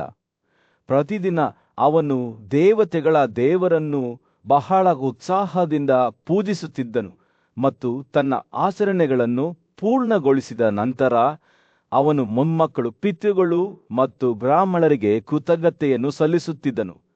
ಅವನು ಸರಳ ಜೀವನವನ್ನು ನಡೆಸುವುದರಲ್ಲಿ ನಂಬಿಕೆ ಹೊಂದಿದ್ದನು. ತನ್ನ ಬಳಿ ಏನಿದೆಯೋ ಅದರಲ್ಲಿ ತೃಪ್ತನಾಗಿದ್ದನು ಮತ್ತು ಯಾವುದೇ ಜೀವಿಗೆ ಎಂದಿಗೂ ಹಾನಿಯನ್ನುಂಟು ಮಾಡಲಿಲ್ಲ. ಅವನ ಬುದ್ಧಿವಂತಿಕೆಯ ಆಳ್ವಿಕೆಯಲ್ಲಿ ಅವನ ರಾಜ್ಯವು ಅಭಿವೃದ್ಧಿ ಹೊಂದಿತ್ತು ಮತ್ತು ಅವನ ಪ್ರಜೆಗಳು ಅವನನ್ನು ಬಹಳವಾಗಿ ಪ್ರೀತಿಸುತ್ತಿದ್ದರು. ಒಂದು ದಿನ ನಾರಾಯಣನು ರಾಜ ಉಪರೀಚರನ ಭಕ್ತಿಯಿಂದ ಸಂತೋಷಗೊಂಡು ತನ್ನ ಸಿಂಹಾಸನ ಮತ್ತು ಹಾಸಿಗೆಯನ್ನು ತನ್ನೊಂದಿಗೆ ಹಂಚಿಕೊಂಡನು. ರಾಜನು ಈ ಗೌರವದಿಂದ ಅತಿಯಾಗಿ ಸಂತೋಷಪಟ್ಟನು ಮತ್ತು ಆಕಾಶಗಳ ದೈವಿಕ ಮುಖ್ಯಸ್ಥನ ಸಮ್ಮುಖದಲ್ಲಿರುವುದಕ್ಕೆ ಆಶೀರ್ವದಿಸಿದನು. ತನ್ನ ಬಳಿಗಿರುವ ಎಲ್ಲ ಸಂಪತ್ತು, ರಾಜ್ಯ, ಸಂಗಾತಿಗಳು ಮತ್ತು ಪ್ರಾಣಿಗಳು ನಾರಾಯಣನಿಂದ ಉಡುಗೊರೆಗಳಾಗಿವೆ ಎಂದು ಆತನಿಗೆ ತಿಳಿದಿತ್ತು. ಆದ್ದರಿಂದ ಅವನು ಅವುಗಳನ್ನು ಅವರ ನಿಜವಾದ ಮಾಲೀಕರಿಗೆ ಹಿಂದಿರುಗಿಸಿದನು. ರಾಜ ಉಪರೀಚರನು ತನ್ನ ರಾಜ್ಯವನ್ನು ನೀತಿಯೊಂದಿಗೆ ಆಳುವುದನ್ನು ಮುಂದುವರೆಸಿದಾಗ ಅಗ್ರಗಣ್ಯ ಬ್ರಾಹ್ಮಣರ ಒಂದು ಗುಂಪು ಅವನ ಆಸ್ಥಾನಕ್ಕೆ ಆಗಮಿಸಿತು. ಅವರು ಪಂಚರಾತ್ರ ಆಚರಣೆಯಲ್ಲಿ ಪಾರಂಗತರಾಗಿದ್ದರು ಮತ್ತು ನಾರಾಯಣನಿಗೆ ಮಾಡಿದ ಆಹಾರ ಅರ್ಪಣೆಗಳನ್ನು ತಿನ್ನಲು ಬಂದಿದ್ದರು. ರಾಜನು ಅವರನ್ನು ಪ್ರೀತಿಯಿಂದ ಸ್ವಾಗತಿಸಿದನು ಮತ್ತು ಅವರೊಂದಿಗೆ ತನ್ನ ಊಟವನ್ನು ಹಂಚಿಕೊಂಡನು. ಆ ದಿನಗಳಲ್ಲಿ 7 ಮಹಾನ್ ಋಷಿಗಳು ಕುಮಾರಿಸಿ, ಅತ್ರಿ, ಅನ್ನಿರ ಕುಲಸ್ತ್ಯ ಪುಲಹ ಕ್ರತು ಮತ್ತು ದೊಡ್ಡ ಶಕ್ತಿಯ ವಸಿಷ್ಠ ಮೇರು ಪರ್ವತದ ಎದೆಯ ಮೇಲೆ ಒಟ್ಟುಗೂಡಿದ್ದರು. ಅವರು ಚಿತ್ರಸಿಕಂದಿನ್ ಎಂದು ಕರೆಯಲ್ಪಟ್ಟರು ಮತ್ತು ಅವರ ಬುದ್ಧಿವಂತಿಕೆ ಮತ್ತು ಆಧ್ಯಾತ್ಮಿಕ ಶಕ್ತಿಗಾಗಿ ಪೂಜ್ಯರಾಗಿದ್ದರು. ಈ 7 ಋಷಿಗಳು ತಮ್ಮ ಕಂಪನಿಯಲ್ಲಿ 8ನೆಯವರಾಗಿದ್ದ ಮನುವಿನೊಂದಿಗೆ ತಮ್ಮ ಸಾಮೂಹಿಕ ಜ್ಞಾನ ಮತ್ತು ಭಕ್ತಿಯಿಂದ ಬ್ರಹ್ಮಾಂಡವನ್ನು ಸೃಷ್ಟಿಸಿದರು. ಒಟ್ಟಾಗಿ ಅವರು 4 ವೇದಗಳಿಗೆ ಹೊಂದಿಕೆಯಾಗುವ ಕರ್ತವ್ಯಗಳು ಮತ್ತು ಆಚರಣೆಗಳ ಬಗ್ಗೆ ಒಂದು ಪವಿತ್ರ ಗ್ರಂಥವನ್ನು ರಚಿಸಿದರು. ಚಿತ್ರಸಿಕಂದಿನ್ಗಳು ಎಂದು ಕರೆಯಲ್ಪಡುವ ಈ ಗ್ರಂಥವು ಮಾನವ ಕರ್ತವ್ಯಗಳ ಸಂಗ್ರಹವಾಗಿತ್ತು ಮತ್ತು ಸದಾಚಾರದ ಜೀವನವನ್ನು ನಡೆಸಲು ಪ್ರಯತ್ನಿಸಿದ ಎಲ್ಲರೂ ಇದನ್ನು ಗೌರವಿಸುತ್ತಿದ್ದರು. ಋಷಿಗಳು ನಾರಾಯಣನನ್ನು 1000 ಆಕಾಶ ವರ್ಷಗಳ ಕಾಲ ಪೂಜಿಸಿದ ನಂತರ ಇತರ ಅನೇಕ ಋಷಿಗಳೊಂದಿಗೆ ಈ ಕೃತಿಯನ್ನು ರಚಿಸಿದ್ದರು. ರಾಜ ಉಪರೀಚರ ಮತ್ತು ಚಿತ್ರಸಿಕಂಡಿಗಳ ಕಥೆಯು ತೆರೆದುಕೊಳ್ಳುತ್ತಿದ್ದಂತೆ ಅಗ್ರಗಣ್ಯನಾದ ನಾರದನು ಬಹಳ ಗಮನದಿಂದ ಆಲಿಸಿದನು. ಭೀಷ್ಮನ ಬಾಯಿಂದ ಕೇಳಿದ ಭಕ್ತಿ, ನೀತಿ ಮತ್ತು ಆಧ್ಯಾತ್ಮಿಕ ಶಕ್ತಿಯ ಕಥೆಗಳು ಅವನಿಗೆ ಕುತೂಹಲವನ್ನುಂಟು ಮಾಡಿದವು. ಪರಮೇಶಕ್ತಿಯ ಮಗನಾದ ನಾರಾಯಣನು ಮೊದಲು ಅವನನ್ನು ವಜಾಗೊಳಿಸಿದ್ದನು, ಆದರೆ ಈಗ ಅವನು ನಿಂತಿರುವ ಹಿಂದಿನ ಕಾಲದಲ್ಲಿ ಮಹಾನ್ ಕಲ್ಪವು ತನ್ನ ಅಂತ್ಯವನ್ನು ಸಮೀಪಿಸುತ್ತಿದ್ದಾಗ ದಿವ್ಯ ಪುರೋಹಿತ ಬೃಹಸ್ಪತಿಯು ಅಂಗೀರರ ವಂಶಾವಳಿಯಲ್ಲಿ ಜನಿಸಿದನು. ಈ ದೈವಿಕ ವ್ಯಕ್ತಿಯು ಒಬ್ಬ ಮಹಾನ್ ಋಷಿಯ ಎಲ್ಲಾ ಸದ್ಗುಣಗಳು ಮತ್ತು ಗುಣಲಕ್ಷಣಗಳಿಂದ ಸಂಪನ್ನನಾಗಿದ್ದನು. ಆದ್ದರಿಂದ ಅವನು ಬೃಹಸ್ಪತಿ ಎಂದು ಹೆಸರಾದನು. ಅವನ ಅನೇಕ ವಿದ್ಯಾರ್ಥಿಗಳಲ್ಲಿ ವಾಸು ಎಂದು ಕರೆಯಲ್ಪಡುವ ಉಪರೀಚರ ಎಂಬ ಒಬ್ಬ ರಾಜನು ತನ್ನ ಅಸಾಧಾರಣ ಸಮರ್ಪಣೆ ಮತ್ತು ಭಕ್ತಿಗಾಗಿ ಎದ್ದು ಕಾಣುತ್ತಿದ್ದನು. ರಾಜ ಉಪರೀಚರನು ಬೃಹಸ್ಪತಿಯ ಶಿಕ್ಷಣವನ್ನು ಬಯಸಿದನು ಮತ್ತು ಅವನ ಗುರುವಿನ ಬುದ್ಧಿವಂತ ಮಾರ್ಗದರ್ಶನದಲ್ಲಿ ಅವನು 7 ಚಿತ್ರಸಿಕಂದಿನ್ಗಳ ಪ್ರಾಚೀನ ವಿಜ್ಞಾನವನ್ನು ಅಧ್ಯಯನ ಮಾಡಿದನು. ತ್ಯಾಗ ಮತ್ತು ಇತರ ಪವಿತ್ರ ಆಚರಣೆಗಳಿಂದ ಶುದ್ಧವಾದ ಹೃದಯದಿಂದ ರಾಜ ವಾಸು ತನ್ನ ರಾಜ್ಯವನ್ನು ಬುದ್ಧಿವಂತಿಕೆ ಮತ್ತು ಸಹಾನುಭೂತಿಯಿಂದ ಆಳಿದನು. ಇಂದ್ರನು ಸ್ವರ್ಗವನ್ನು ಆಳಿದಂತೆ ಬೃಹಸ್ಪತಿಯವರಿಗೆ ಕೃತಜ್ಞತೆಯ ಸಂಕೇತವಾಗಿ ರಾಜ ಉಪರೀಚರನು ಭವ್ಯವಾದ ಕುದುರೆ ಯಜ್ಞವನ್ನು ಮಾಡಿದನು. ಅದರಲ್ಲಿ ಅವನ ಗುರುವು ಮುಖ್ಯ ಕಾರ್ಯಕಾರಿ ಅರ್ಚಕನಾಗಿದ್ದನು.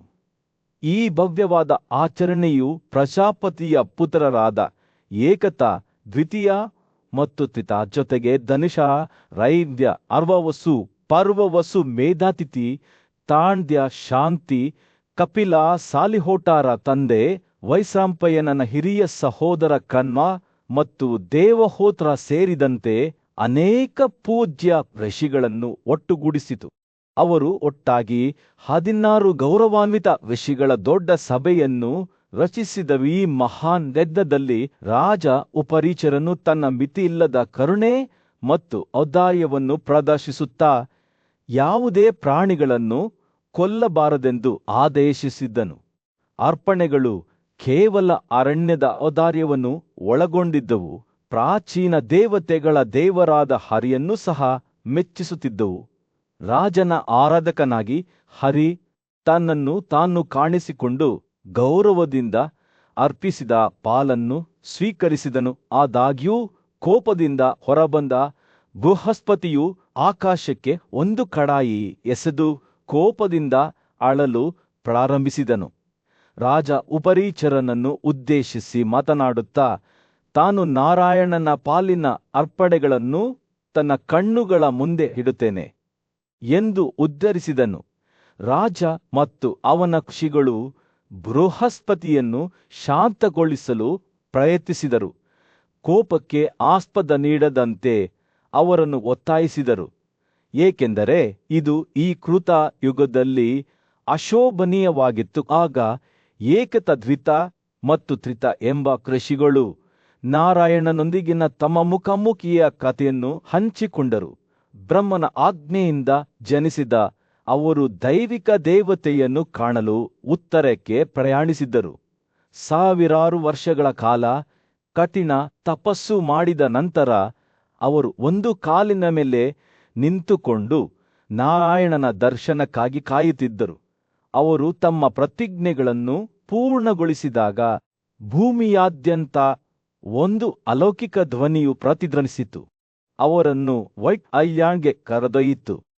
ಅಲ್ಲಿ ಚಂದ್ರನಂತಹ ಪ್ರಕಾಶಮಾನವಾದ ಬಣ್ಣಗಳನ್ನು ಹೊಂದಿರುವ ಪುರುಷರು ನಾರಾಯಣನ ಭಕ್ತಿಯಲ್ಲಿ ವಾಸಿಸುತ್ತಿದ್ದರು.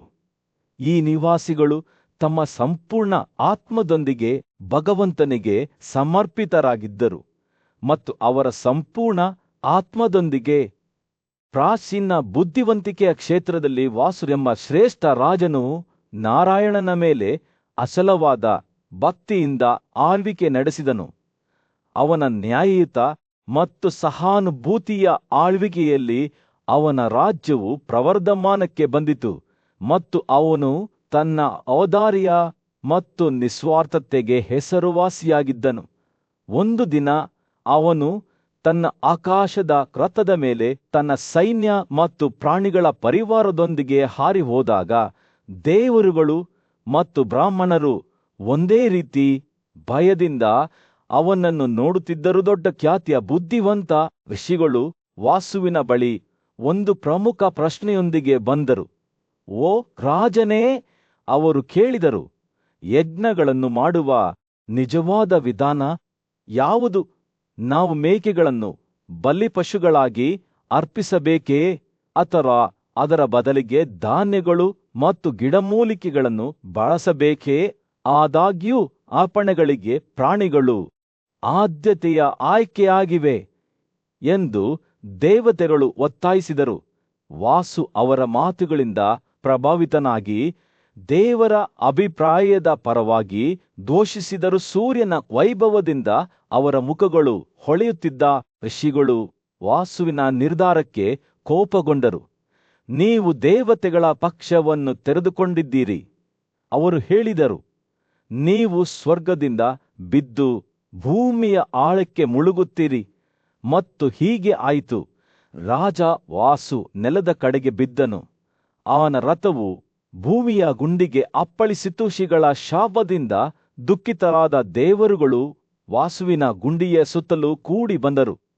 ನಾರಾಯಣನ ಮೇಲಿನ ನಂಬಿಕೆಯನ್ನು ಕಳೆದುಕೊಳ್ಳದಂತೆ ಅವರು ಅವನನ್ನು ಒತ್ತಾಯಿಸಿದರು. ಈ ಸಂಕಟದಿಂದ ಅವನನ್ನು ದೇವರು ರಕ್ಷಿಸುತ್ತಾನೆ ಎಂದು ಭರವಸೆ ನೀಡಿದರು. ನಂತರ ದೇವತೆಗಳು ವಾಸುವಿಗೆ ವಿಶೇಷ ವರವನ್ನು ನೀಡಿದರು. ಅವನು ತನ್ನ ಭೂಗತ ಸೆರೆಮನೆಯಲ್ಲಿ ವಾಸಿಸುವವರೆಗೆ ವಸುಧರ ಎಂದು ಕರೆಯಲ್ಪಡುವ ಸ್ಪಷ್ಟವಾದ ಬೆಣ್ಣೆಯ ಗೆರೆಗಳನ್ನು ಅವನ ಗುಂಡಿಗೆ ಸುರಿಯುವುದರ ಮೂಲಕ ಅವನ ಪೋಷಣೆಯನ್ನು ಒದಗಿಸುತ್ತಾರೆ. ಆದರೆ ಆತನ ಬಂಧನದ ಅವಧಿಯಲ್ಲಿಯೂ ಸಹ ನಾರಾಯಣನ ಬಗೆಗಿನ ವಾಸುವಿನ ಭಕ್ತಿಯು ಗಾಢವಾಗುತ್ತಾ ಹೋಯಿತು. ಆತನು ಬ್ರಹ್ಮಾಂಡದ ಸೃಷ್ಟಿಕರ್ತನನ್ನು ಮೌನವಾಗಿ ಆರಾಧಿಸಲು ಪ್ರಾರಂಭಿಸಿದನು. ಹಿಂದಿನ ದಿನಗಳಲ್ಲಿ ನಾರಾಯಣನ ಬಾಯಿಂದ ಹರಿಯುವ ಪವಿತ್ರ ಮಂತ್ರಗಳನ್ನು ಪಠಿಸಿದನು.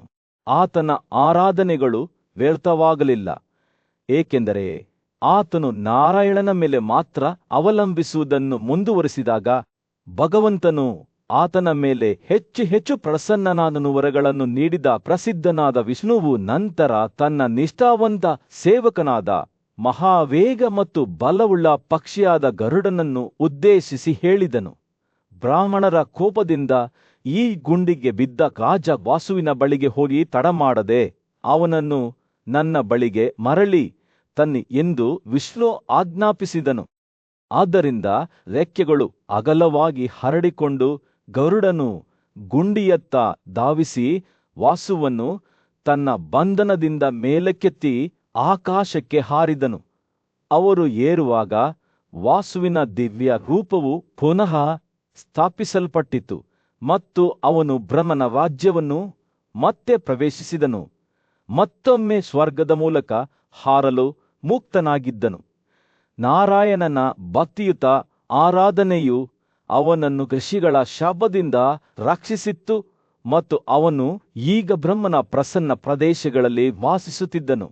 ಅವನ ಹೃದಯವು ಸಂತೋಷ ಮತ್ತು ಕೃತಜ್ಞತೆಯಿಂದ ತುಂಬಿತ್ತು. ಹೀಗಾಗಿ ಮಹಾನ್ ರಾಜನಾದ ವಾಸುವೆರು ಸೂರ್ಯನು ದಿಗಂತದಲ್ಲಿ ಮುಳುಗಿ ಆಕಾಶವನ್ನು ಕಡುಗೆಂಪು ಮತ್ತು ಚಿನ್ನದ ಬಣ್ಣಗಳಿಂದ ಚಿತ್ರಿಸಿದ ಮರ್ತ್ಯ ಪ್ರಪಂಚದ ಆಚೆಗಿನ ಕ್ಷೇತ್ರದಲ್ಲಿ ಭೀಷ್ಮನು ಋಷಿ ನಾರದನನ್ನು ಬಿಳಿ ದ್ವೀಪಕ್ಕೆ ಕರೆದೊಯ್ದನು. ಈ ಪವಿತ್ರ ಭೂಮಿಯು ಚಂದ್ರನ ವೈಭವದ ಜೀವಿಗಳಿಗೆ ನೆಲೆಯಾಗಿತ್ತು. ಅವರ ಚರ್ಮವು ಚಂದ್ರನಂತೆ ಹೊಳೆಯುತ್ತಿತ್ತು. ಅವರು ಈ ದೈವಿಕ ಪುರುಷರನ್ನು ಪೂಜಿಸುವಾಗ ಋಷಿ ನಾರದರು ಗೌರವದಿಂದ ತಲೆ ಬಾಗಿಸುವ ಮೂಲಕ ಪ್ರತಿಕ್ರಿಯಿಸಿದರು. ಅವರು ಈ ಪ್ರಕಾಶಮಾನವಾದ ಜೀವಿಗಳನ್ನು ನೋಡುತ್ತಿರುವಾಗ ಋಷಿ ನಾರದರ ಹೃದಯವು ಅಂತಿಮ ಸತ್ಯವಾದ ನಾರಾಯಣನನ್ನು ನೋಡಲು ಹಾತೊರೆಯಿತು. ಅವರು ಪವಿತ್ರ ಮಂತ್ರಗಳ ಪಠಣದಲ್ಲಿ ಮುಳುಗಿ ನಿರಂತರ ಕಷ್ಟದ ಪ್ರತಿಜ್ಞೆಗಳನ್ನು ಕೈಕೊಂಡು ವೈಟ್ ಐಲ್ಯಾಂಡ್ನಲ್ಲಿ ವಾಸಿಸಲು ನಿರ್ಧರಿಸಿದರು. ಅವರ ಮನಸ್ಸು ತೀಕ್ಷ್ಣವಾದ ಬ್ಲೇಡ್ನಂತೆ ಕೇಂದ್ರೀಕೃತವಾಗಿತ್ತು. ಅವರು ಯೋಗದಲ್ಲಿ ನಿಂತರೂ ಕೈಗಳನ್ನು ಆಕಾಶದ ಕಡೆಗೆ ಎತ್ತಿದರು. ದೈವಿಕತೆಯನ್ನು ಅಪ್ಪಿಕೊಂಡಂತೆ ಗುಡುಗಿನಂತೆ ಪ್ರತಿಧ್ವನಿಸುವ ಧ್ವನಿಯೊಂದಿಗೆ ಋಷಿ ನಾರದನು ಬ್ರಹ್ಮಾಂಡದ ಭಗವಂತನಿಗೆ ಒಂದು ಸ್ತೋತ್ರವನ್ನು ಹಾಡಲು ಪ್ರಾರಂಭಿಸಿದನು. ದೇವರೇ, ನಿನಗೆ ನಮಸ್ಕಾರಗಳು. ಎಲ್ಲ ಕ್ರಿಯೆಗಳಿಂದ ಮುಕ್ತನಾದವನೇ ನೀವು. ಎಲ್ಲ ಗುಣಗಳಿಂದ ವಂಚಿತರಾಗಿರುವವರು, ಸರ್ವಲೋಕಗಳ ಸಾಕ್ಷಿ, ಯಾವೆಲ್ಲ ಜೀವಿಗಳಲ್ಲಿ ಅಗ್ರಗಣ್ಯನಾದ ಕ್ಷೇತ್ರಜ್ಞ ಎಂದು ಕರೆಯಲ್ಪಡುವವನು ಋಷಿ ನಾರದರ ಸ್ತೋತ್ರವು ವೈಟ್ ಐಲ್ಯಾಂಡ್ನಲ್ಲಿ ಪ್ರತಿಧ್ವನಿಸುತ್ತಿದ್ದಂತೆ ಅದು ವಾಸ್ತವದ ಬಟ್ಟೆಯು ಗೌರವದಿಂದ ನಡುಗಿದಂತೆ ಭಾಸವಾಯಿತು. ಚಂದ್ರಜೀವಿಗಳು ಶ್ರದ್ಧೆಯಿಂದ ಆಲಿಸಿದರು. ಅವರ ಕಣ್ಣುಗಳು ಭಕ್ತಿಯಿಂದ ಮುಚ್ಚಲ್ಪಟ್ಟವು. ಪ್ರತಿ ಪದ್ಯದೊಂದಿಗೆ ಋಷಿ ನಾರದರ ಮಾತುಗಳು ವಿಸ್ಮಯಕಾರಿ ವಿವರಣೆಗಳ ಚಿತ್ರಕಥೆಯನ್ನು ನೇಯ್ದವು. ಕುಗುಣಲಕ್ಷಣಗಳು ಮತ್ತು ವಿಭಜನೆಗಳ ಬ್ರಹ್ಮಾಂಡ ಸಾಕ್ಷಿ ಮತ್ತು ಕ್ಷೇತ್ರಜ್ಞರ ಬ್ರಹ್ಮಾಂಡದ ಒಡೆಯನಾದ ನಾರಾಯಣನು ಅವರ ಮುಂದೆ ಪ್ರಕಟವಾಗಲು ಪ್ರಾರಂಭಿಸಿದನು. ಅವನ ವೈಭವವು ಗ್ರಹಿಕೆಗೆ ಮೀರಿದದ್ದಾಗಿತ್ತು. ಆದರೂ ಋಷಿ ನಾರದನ ಸ್ತೋತ್ರವು ಕತ್ತಲಿನಲ್ಲಿ ಅರಳುತ್ತಿರುವ ಕಮಲದಂತೆ ಅವನ ಸಾರವನ್ನು ಬಹಿರಂಗಪಡಿಸಿತು. ಭಗವಂತನ ಕಣ್ಣುಗಳು ನಕ್ಷತ್ರಗಳಂತೆ ಹೊಳೆಯುತ್ತಿದ್ದವು. ಸೃಷ್ಟಿಯ ಅನಂತ ವಿಸ್ತಾರವನ್ನು ಬೆಳಗಿಸುತ್ತಿದ್ದವು. ಋಷಿ ನಾರದನ ಹಾಡುಗಾರಿಕೆಯನ್ನು ಮುಂದುವರಿಸುತ್ತಿದ್ದಂತೆ ಬಿಳಿ ದ್ವೀಪವು ಪಾರಮಾರ್ಥಿಕ ಶಕ್ತಿಯಿಂದ ನಡುಗುತ್ತಿತ್ತು. ಪ್ರತಿಯೊಂದು ಪದ್ಯದೊಂದಿಗೆ ಭಗವಂತನ ಗುಣಲಕ್ಷಣಗಳು ಒಂದು ಮಂತ್ರದಂತೆ ತೆರೆದುಕೊಳ್ಳುತ್ತಿದ್ದವು. ಆತನು ಸಂಪತ್ತು ಮತ್ತು ಕ್ರಿಯೆಗಳ ಫಲವನ್ನು ನೀಡಿದವನು. 4 ತಲೆಗಳುಳ್ಳ ಬ್ರಹ್ಮ, ಸೂರ್ಯ, ಪ್ರಾಣ ಮತ್ತು ವರುಣ, ಚಕ್ರಾರ್ಥ ಮತ್ತು ದಿಕ್ಸೂಚಿಯ ರಾಜರು. ಆತನ ಸತ್ವವು ಅಸ್ತಿತ್ವದ ಪ್ರತಿಯೊಂದು ಅಂಶದೊಂದಿಗೆ ವಿಲೀನಗೊಂಡಿತು. ವೈದಿಕ ಗ್ರಂಥಗಳು, ತ್ಯಾಗಗಳು ಮತ್ತು ಆಚರಣೆಗಳು ಭಗವಂತನ ಉಪಸ್ಥಿತಿಯು ಬಾಹ್ಯಾಕಾಶದಷ್ಟು ಮಿತಿಯಿಲ್ಲದಂತಿತ್ತು. ಪ್ರಾರಂಭ ಮತ್ತು ಅಂತ್ಯವಿಲ್ಲ. ಋಷಿ ನಾರದರು ತಮ್ಮ ಸ್ತೋತ್ರವನ್ನು ಮುಕ್ತಾಯಗೊಳಿಸಿದಾಗ ಬಿಳಿ ದ್ವೀಪವು ಒಂದು ದಿವ್ಯ ಆಚರಣೆಯಲ್ಲಿ ಸ್ಫೋಟಿಸಿತು. ಚಂದ್ರಜೀವಿಗಳು ಗೌರವದಿಂದ ತಮ್ಮ ತಲೆ ಬಾರಿದವು. ಆದರೆ ಭಗವನ್ನಾಯಣನು ಅವರ ಮೇಲೆ ಅನಂತ ಸಹಾನುಭೂತಿಯಿಂದ ಮುಗುಣಕನು ಅವನ ವೈಭವವು ದ್ವೀಪವನ್ನು ಆವರಿಸಿತು. ಪ್ರತಿಯೊಬ್ಬ ಜೀವಿಗೂ ಬ್ರಹ್ಮಾಂಡದ ಬಗ್ಗೆ ಮತ್ತು ಅದರೊಳಗಿನ ಅವರ ಸ್ಥಳದ ಬಗ್ಗೆ ತಿಳುವಳಿಕೆಯನ್ನು